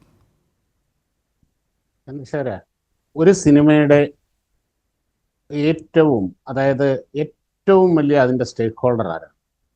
അതിൻ്റെ റെസ്പോൺസിബിലിറ്റി ആരാണ്? അതിൻ്റെ സംവിധായകൻ. ആ സംവിധായകൻ ഇതുവരെ ഇത്രയും വലിയ പ്രശ്നങ്ങൾ ഈ തൻ്റെ സിനിമയെ ചൊല്ലി ഈ നാട്ടിലുണ്ടായിട്ട് ഒരക്ഷരം. എന്തുകൊണ്ടാണ് അദ്ദേഹം ഇതിനൊരു ക്ലാരിറ്റിയുമായി രംഗത്ത് വരാൻ? കാര്യം അദ്ദേഹത്തിൻ്റെ പേരിലുണ്ടായിരിക്കുന്ന ആരോപണം ചെറുതൊന്നും. അതായത് ഇവിടുത്തെ അദ്ദേഹത്തിൻ്റെ സിനിമയിൽ നായകനായി അഭിനയിച്ച ഒരു മഹാനടനെ ഇരുട്ടിൽ നിർത്തിക്കൊണ്ട് അദ്ദേഹത്തെ വഞ്ചിച്ചു എന്നുള്ള രീതിയിലുള്ള ഒരു വളരെ ഗുരുതരമായ ആരോപണമാണ്. വളരെ ആരോപണമാണ്. ആ ആരോപണം സംഘപരിവാർ ഉന്നയിച്ചു. സംഘപരിവാറിന്റെ നാവായി മാറിയ ചിലർ ഉന്നയിച്ചു. അത് നുണയാണ് എന്നാണ് മല്ലിക സുകുമാരൻ പറഞ്ഞത്. മോഹൻലാൽ പറഞ്ഞിട്ടില്ല, ആന്റണി പെരുമ്പാവൂർ പറഞ്ഞിട്ടില്ല അങ്ങനെ ഒരു സംഭവം ഉണ്ടായിട്ടുണ്ട് എന്ന്. കേട്ടുകേഴ്വികളെ അടിസ്ഥാനമാക്കിയാണോ താങ്കൾ അത് പറയുന്നത്? ഞാൻ അടിസ്ഥാനമാക്കുന്നത് മല്ലിക സുകുമാരൻ ഇന്ന് ഞങ്ങളോട് തന്നെ പറഞ്ഞ സംഭാഷണത്തെയാണ്, കേട്ടുകേഴ്വിയല്ല. അല്ല, മല്ലിക സുകുമാരൻ പൃഥ്വിരാജ് പ്രതികരിച്ചിട്ടില്ല. അത് ശരി. പക്ഷേ ആരോപണം, ഈ ആരോപണം എവിടെ നിന്ന് കിട്ടി? അതിൻ്റെ ആധികാരികത എന്താണ്? അത് പറയേണ്ടത്, എന്നെ ഇരുട്ടിൽ നിന്ന് നിർത്തിയെന്ന് പറയേണ്ടത് മോഹൻലാലാണ്. അദ്ദേഹത്തിന് ഭാഷയറിയാം, അദ്ദേഹത്തിന് മാധ്യമങ്ങളുണ്ട്, അദ്ദേഹത്തിന് നട്ടെല്ലുമുണ്ട്. ഇങ്ങനെ തീരുമാനിച്ച സ്ഥിതിക്ക് അദ്ദേഹത്തിന് അത് കഴിയുമായിരുന്നു. അദ്ദേഹം അത് പറഞ്ഞിട്ടില്ല. കൂടെ പറയേണ്ടത് നിർമ്മാതാക്കളിൽ ഒരാളായ ആന്റണി പെരുമ്പാവൂരാണ്. അദ്ദേഹവും അത് പറഞ്ഞിട്ടില്ല. ആരെ ഉദ്ധരിച്ചു പറയുന്നു എന്ന് പറഞ്ഞിട്ട് താങ്കൾക്ക് തുടരാം. ചന്ദ്രശേഖരൻ, ഞാൻ സംസാരിക്കുമ്പോൾ മാത്രം നിങ്ങൾ ഇങ്ങനെ ഇടപെടുന്നത് ശരിയല്ല കേട്ടോ. ഇത് വസ്തുതാവിരുദ്ധമായ കാര്യം പറഞ്ഞപ്പോഴാണ് തുടങ്ങിയിട്ടേ ഉള്ളൂ. കേട്ടുകഴിവ് വെച്ച് പറയരുത്. അത് താങ്കൾ പറയുന്ന അഭിപ്രായം ഏറിൽ പൊക്കോട്ടെ, അത് ജനങ്ങളിലേക്ക് എത്തും. അതിന്റെ കൂടെ എന്റെ വിയോജിപ്പ് കൂടി ജനങ്ങളിൽ എത്തേണ്ടതുണ്ട്. അവരുടെ മനസ്സിൽ ഇത് രണ്ടും ചേർന്നാണ് പ്രവർത്തിക്കുന്നത്. താങ്കൾക്ക് എന്തും പറയാം. ചന്ദ്രശേഖര, താങ്കളാണ് ഈ ചർച്ച നയിക്കുന്നത് എന്നുള്ളത് കൊണ്ട് മാത്രമാണ് ഞാൻ കൈരളിയിൽ ഇന്ന് ഞാൻ വന്നത്. സന്തോഷം. ഇവിടെ പല ഇതിനകത്തും വരുന്നുണ്ട്. സന്തോഷം. ഇതിൻ്റെ അകത്ത് വരുന്നുണ്ട്. കാര്യം കൈരളിനെയും വരില്ല എന്നും പറഞ്ഞുകൊണ്ട് പോയ ആളല്ലേ ഷാബു. ഞാനിത് താങ്കളായതുകൊണ്ട് മാത്രം വന്നതാണ്. ഞാൻ ഇടപെട്ടില്ലല്ലോണ്ടാണ് ഇന്ന് താങ്കൾക്ക് ഇതിന് മറുപടി പറയാം. പക്ഷേ വസ്തുതയില്ലാത്ത ആരെയും ഉദ്ധരിക്കുക, കേട്ടുകഴിവുകൾ പറയരുത് എന്ന് ഞാൻ പറഞ്ഞതാണ്. അതെന്റെ ഒരപേക്ഷയാണ്. താങ്കൾക്ക് നിരസിച്ച് മുന്നോട്ട് പോകാമല്ലോ, പോയിക്കോളൂ. ഞാൻ കേട്ടുകേൾവിയുടെ കാര്യമല്ല ഞാൻ പറഞ്ഞത്. ഞാൻ ഇവിടെ കാര്യം വളരെ ഗുരുതരമായ കേട്ടുകേൾവി ആയിക്കോട്ടെ, ഇനി അതിനെ നിങ്ങൾ എങ്ങനെ വ്യാഖ്യാനിച്ചാലും വളരെ ഗുരുതരമായ ഒരു ആരോപണമാണ് ഇവിടെ പൃഥ്വിരാജിനെതിരെ ഉണ്ടായിരിക്കുന്നത്. പൃഥ്വിരാജ് അതിന് മറുപടി പറയേണ്ടതാണ്. ഇനിയും ആയിക്കോട്ടെ, ഇനിയിപ്പോൾ മോഹൻലാൽ മറുപടി പറഞ്ഞില്ല, ആന്റണി പെരുമ്പാവൂർ മറുപടി പറഞ്ഞില്ല. അതിനോടൊപ്പം തന്നെ വേറൊരു കാര്യമുണ്ട്, ഇത് അവർ നിഷേധിച്ചിട്ടുമില്ല. അത് ചെറിയ കാര്യമല്ല, ഒരു ചെറിയ ആരോപണമല്ല. അത് വളരെ ഗുരുതരമായൊരു ആരോപണമാണ്. അതവർ നിഷേധിച്ചിട്ടുമില്ല എന്നുള്ളതും കൂടെ ഇവിടെ നോട്ട് ചെയ്യേണ്ടതായിട്ടുണ്ട്. ഇനി എന്ത് വായിക്കോട്ടെ, ഇനി അതിൻ്റെ കാര്യങ്ങൾ എപ്പോഴെങ്കിലും പൃഥ്വിരാജ് പറയും, എനിക്ക് തോന്നുന്നില്ല. അതിനെപ്പറ്റി അദ്ദേഹം മിണ്ടുവന്നോ ഇനി അടുത്ത സമയത്തെങ്ങും പൃഥ്വിരാജ് ഈ കളം വിട്ട് പുറത്തു വരും, ഇതിനെപ്പറ്റി ഒരു അഭിപ്രായം പറയും എന്നെനിക്ക് തോന്നുന്നില്ല. എനിക്ക് അറിഞ്ഞൂടാ, വന്നാ വരട്ടെ. ഇനി അതങ്ങനെ അവിടെ നിൽക്കട്ടെ. ഇനിയിപ്പോൾ ഇവിടെ ഈ അഭിപ്രായ സ്വാതന്ത്ര്യത്തിനെ പറ്റിയൊക്കെ വളരെ വാചാലരാകുന്നവരാണല്ലോ. ഞാനിപ്പോൾ പറഞ്ഞല്ലോ, ഇവിടെ കേരള സ്റ്റോറി സിനിമ വന്നപ്പോൾ ഇവിടെ എന്തൊക്കെയായിരുന്നു ഇവിടെ ഉണ്ടായിരുന്നത്? ഇവിടെ എന്തെല്ലാം പ്രചരണങ്ങൾ അതിനെതിരെ നടന്നു. കാശ്മീർ ഫയൽസ് വന്നു. ഇനി ഒരു കാര്യം കൂടെ ഞാൻ ഓർമ്മിപ്പിക്കുകയാണ്. കാശ്മീർ ഫയൽസിൻ്റെയും കേരള സ്റ്റോറിയുടെയും ഒക്കെ ഡിസ്ക്ലെയിമർ ഇവിടെ ഉണ്ടായിരുന്നു. ഈ പടത്തിനും ഉണ്ടൊരു ഡിസ്ക്ലെയിമർ. പക്ഷേ ഈ രണ്ട് ഡിസ്ക്ലെയിമറും തമ്മിലൊരു വ്യത്യാസമുണ്ട് ചന്ദ്രശേഖര. ഇപ്പോഴും ഈ രണ്ട് പടവും OTT-യിലുണ്ട്, നിങ്ങൾക്കത് കാണാം. അതിൻ്റെ ഡിസ്ക്ലൈമർ എങ്ങനെയായിരുന്നു? ഇത് ഞങ്ങൾക്ക് കിട്ടിയ യാഥാർത്ഥ്യങ്ങളെ അടിസ്ഥാനമാക്കിയെടുത്ത ഒരു ഫിക്ഷനാണിത്. ഞങ്ങളുടെ കയ്യിൽ ഇതിൻ്റെ രേഖകളുണ്ട്, ഞങ്ങളുടെ കയ്യിൽ ഇതിൻ്റെ ഡേറ്റയുണ്ട്. ഇത് എവിടെയും പ്രൂവ് ചെയ്യാനും എവിടെയും പറയാനും ഞങ്ങൾ തയ്യാറാണ്. ഇതായിരുന്നു ആ 2 പടത്തിൻ്റെയും ഡിസ്ക്ലൈമർ. അതാണ് ധൈര്യം എന്ന് പറയുന്നത്.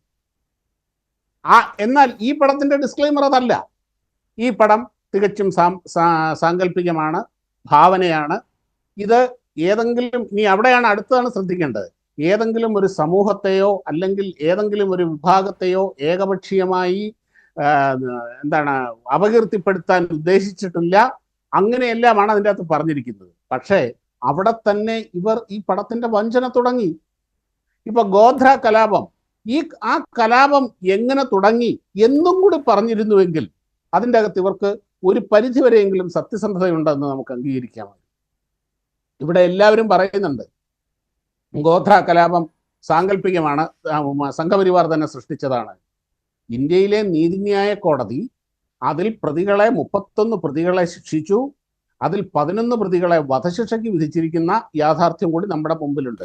എനിക്കറിയാം. എന്റെ ചോദ്യത്തിലേക്ക് പോയിട്ട് ദയവായി ഉപസംഹരിക്കൂ.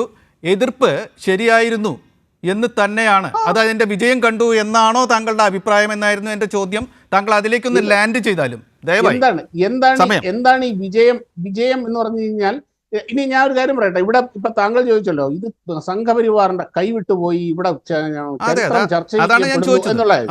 ഞാൻ പറയുന്നു, ഞാൻ എനിക്കറിയാവുന്ന സംഘപരിവാറിനെ വെച്ചുകൊണ്ടും ഞാൻ വ്യക്തിപരമായിട്ട് ഞാൻ 100% പറയുന്നു, ഗുജറാത്ത് കലാപം എന്നുള്ളതല്ല, ഗാന്ധിവധം മാത്രമല്ല, ഭീവണ്ടി കലാപം മാത്രമല്ല, ഡൽഹി കലാപം, സിഖ് വിരുദ്ധ കലാപം മാത്രമല്ല, ഇങ്ങനെ ചരിത്രത്തിലെ എല്ലാം ചർച്ച ചെയ്യപ്പെടണം.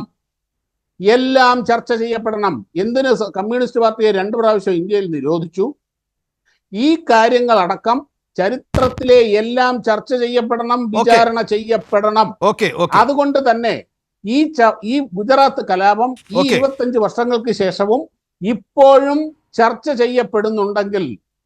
ചെയ്യപ്പെടുന്നുണ്ടെങ്കിൽ അത് എൻ്റെ അറിവ് വെച്ച് ഞാൻ പറയുകയാണ്, എൻ്റെ അനുഭവം വെച്ച് ഞാൻ പറയുകയാണ്, അത് സംഘപരിവാറിന് സ്വീകാര്യം തന്നെയാണ്. കാരണം ഈ ഗുജറാത്ത് കലാപം ചർച്ച ചെയ്യപ്പെടുമ്പോൾ എങ്ങനെ ഈ കലാപം തുടങ്ങിയെന്നും എന്താണ് അതിൻ്റെ യഥാർത്ഥ ചരിത്രമെന്നും കൂടി ചർച്ച ചെയ്യപ്പെടും. അങ്ങനെ ചർച്ച ചെയ്യാൻ ആഗ്രഹിക്കുന്ന ഒരു വിഭാഗവും ഈ നാട്ടിലുണ്ട്. കൈരളി ചാനൽ കാണുന്നവർ മാത്രമല്ല ചന്ദ്രശേഖര ഈ നാട്ടിലുള്ളത്. യാഥാർത്ഥ്യങ്ങൾ അറിയാനും സത്യം അറിയണമെന്നും ആഗ്രഹമുള്ളവർ കൂടിയുണ്ട്. നല്ല കാര്യം. പിന്നെ ശ്രീമതി വർഷയുടെ ഞാൻ ഒറ്റ കാര്യം പറഞ്ഞു, അവരുടെ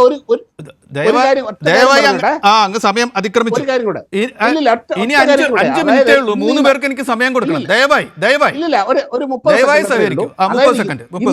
ഇന്ന് ഈ നാട്ടിലെ പ്രധാന പ്രശ്നം ഇത് മാത്രമാണ് എന്ന് പറയുമ്പോൾ, ശ്രീമതി വർഷ, നിങ്ങളൊരു സ്ത്രീയെ സ്ത്രീകളെ റെപ്രസെന്റ് ചെയ്യുമ്പോൾ ഇന്ന് കുറച്ച് സ്ത്രീകൾ ആ സെക്രട്ടേറിയറ്റ് നടയിൽ മുടിമുറിച്ച് പ്രതിഷേധിക്കുന്നുണ്ട് ഈ ഭരണകൂടത്തിനെതിരെ. മറ്റൊരു വിഷയമാണ്.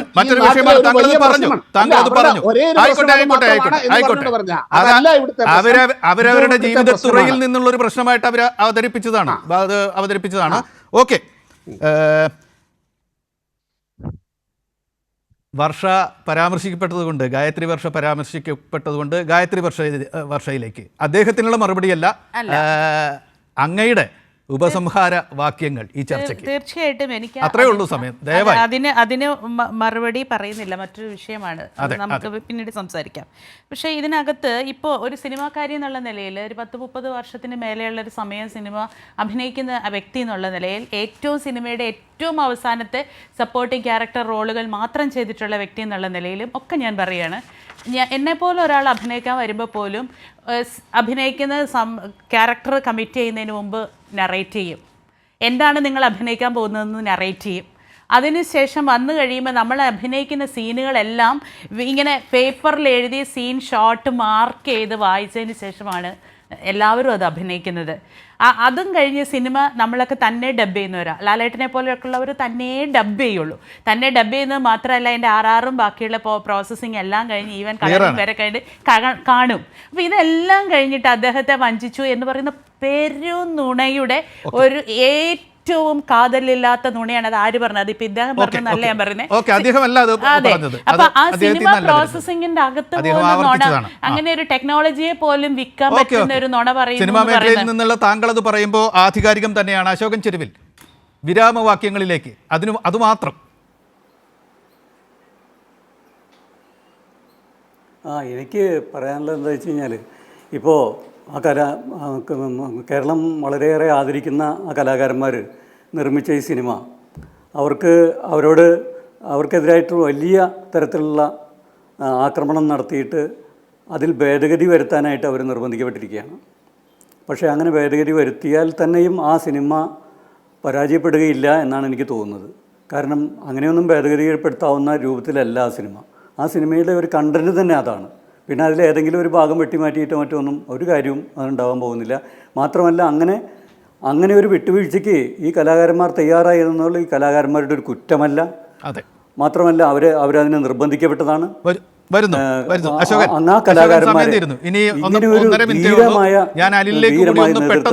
തീർച്ചയായിട്ടും താങ്കളുടെ നിലപാടുകൾ വ്യക്തമായി. അനിൽകുമാർ, ഒന്ന് സമാഹരിക്കുക. ഇത് ഇന്ത്യൻ സിനിമയ്ക്കൊരു തിരുത്തായി കൂടിയാണ് വന്നിരിക്കുന്നത്.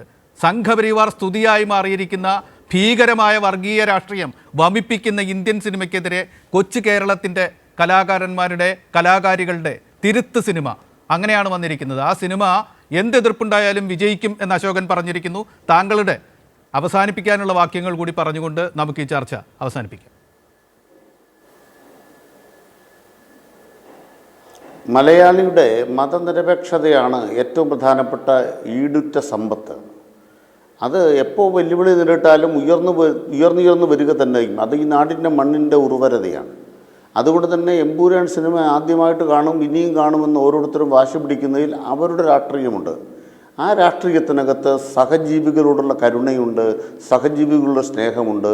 ആ സ്നേഹം അറ്റുപോവുകയും വിദ്വേഷം ജനിപ്പിക്കുകയും വെട്ടിക്കൊലപ്പെടുത്തുകയും ചോരയൊഴുകുകയും ചെയ്ത ഒരു ചരിത്രത്തെ നമ്മുടെ മുന്നിൽ അവതരിപ്പിച്ചുകൊണ്ട് അതില്ലാതെയാക്കാൻ വേണ്ടിയുള്ള ഒരു യാത്രയിലേക്കാണ് എമ്പൂരാൻ ആളുകളെ നയിക്കുന്നത് എന്നുകൊണ്ട് തന്നെ ഇരുട്ടിൽ നിന്നും വെളിച്ചത്തിലേക്കുള്ള യാത്രയാണ് സിനിമയുടെ രാഷ്ട്രീയ ലക്ഷ്യം എന്ന തിരിച്ചറിവ് കൂടിയുള്ള മനുഷ്യരാണ് ഈ തിയേറ്ററുകളിലേക്ക് ഇരമ്പിയാർത്ത് വരുന്നത്.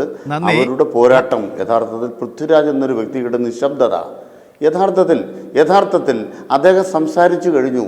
അദ്ദേഹത്തിൻ്റെ സിനിമയാണ് ലോകത്തോട് സംസാരിക്കുന്നത്. ബാക്കി ശബ്ദങ്ങളൊന്നും ശൂന്യപാത്രങ്ങളുടെ കലമ്പലുകൾ പൃഥ്വിരാജ് കേൾക്കുന്നില്ല. അതുകൊണ്ട് ചീവീടുകൾ കരയട്ടെ, ചീവീടുകൾ കരഞ്ഞുകൊണ്ടേയിരിക്കും.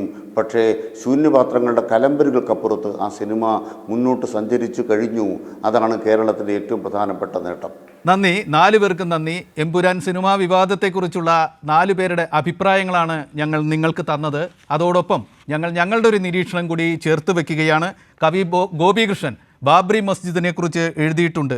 വെടിവെച്ച് വീഴ്ത്തിയ ഒരു പള്ളിയുടെ ഇറച്ചി പച്ചയ്ക്ക് തിന്നവരെ നിങ്ങളുടെ തന്നെ ഇറച്ചിയാണ് തിന്നത് എന്ന് കണ്ടെത്തുന്ന ദിവസം വരുന്നുണ്ട്. ഈ സംവാദാന്ത്യവും ഓർമ്മിപ്പിക്കുന്നത് മറ്റൊന്നല്ല. എമ്പുരാനിൽ നിന്ന് ഏതാനും ദൃശ്യങ്ങൾ വെട്ടിമാറ്റപ്പെട്ടേക്കാം. പക്ഷേ ഒരു സിനിമയിലെ ഏതാനും ദൃശ്യങ്ങളുടെ ഇറച്ചി പച്ചയ്ക്ക് തിന്നവരെ നിങ്ങളുടെ തന്നെ ഇറച്ചിയാണ് പച്ചയ്ക്ക് ഇങ്ങനെ ഓരോ പ്രശ്നങ്ങളിലും തിന്നുകൊണ്ടിരിക്കുന്നത് എന്ന് വെളിപ്പെടുന്നൊരു ദിവസം വരിക തന്നെ ചെയ്യും. എല്ലാവർക്കും നന്ദി, നമസ്കാരം.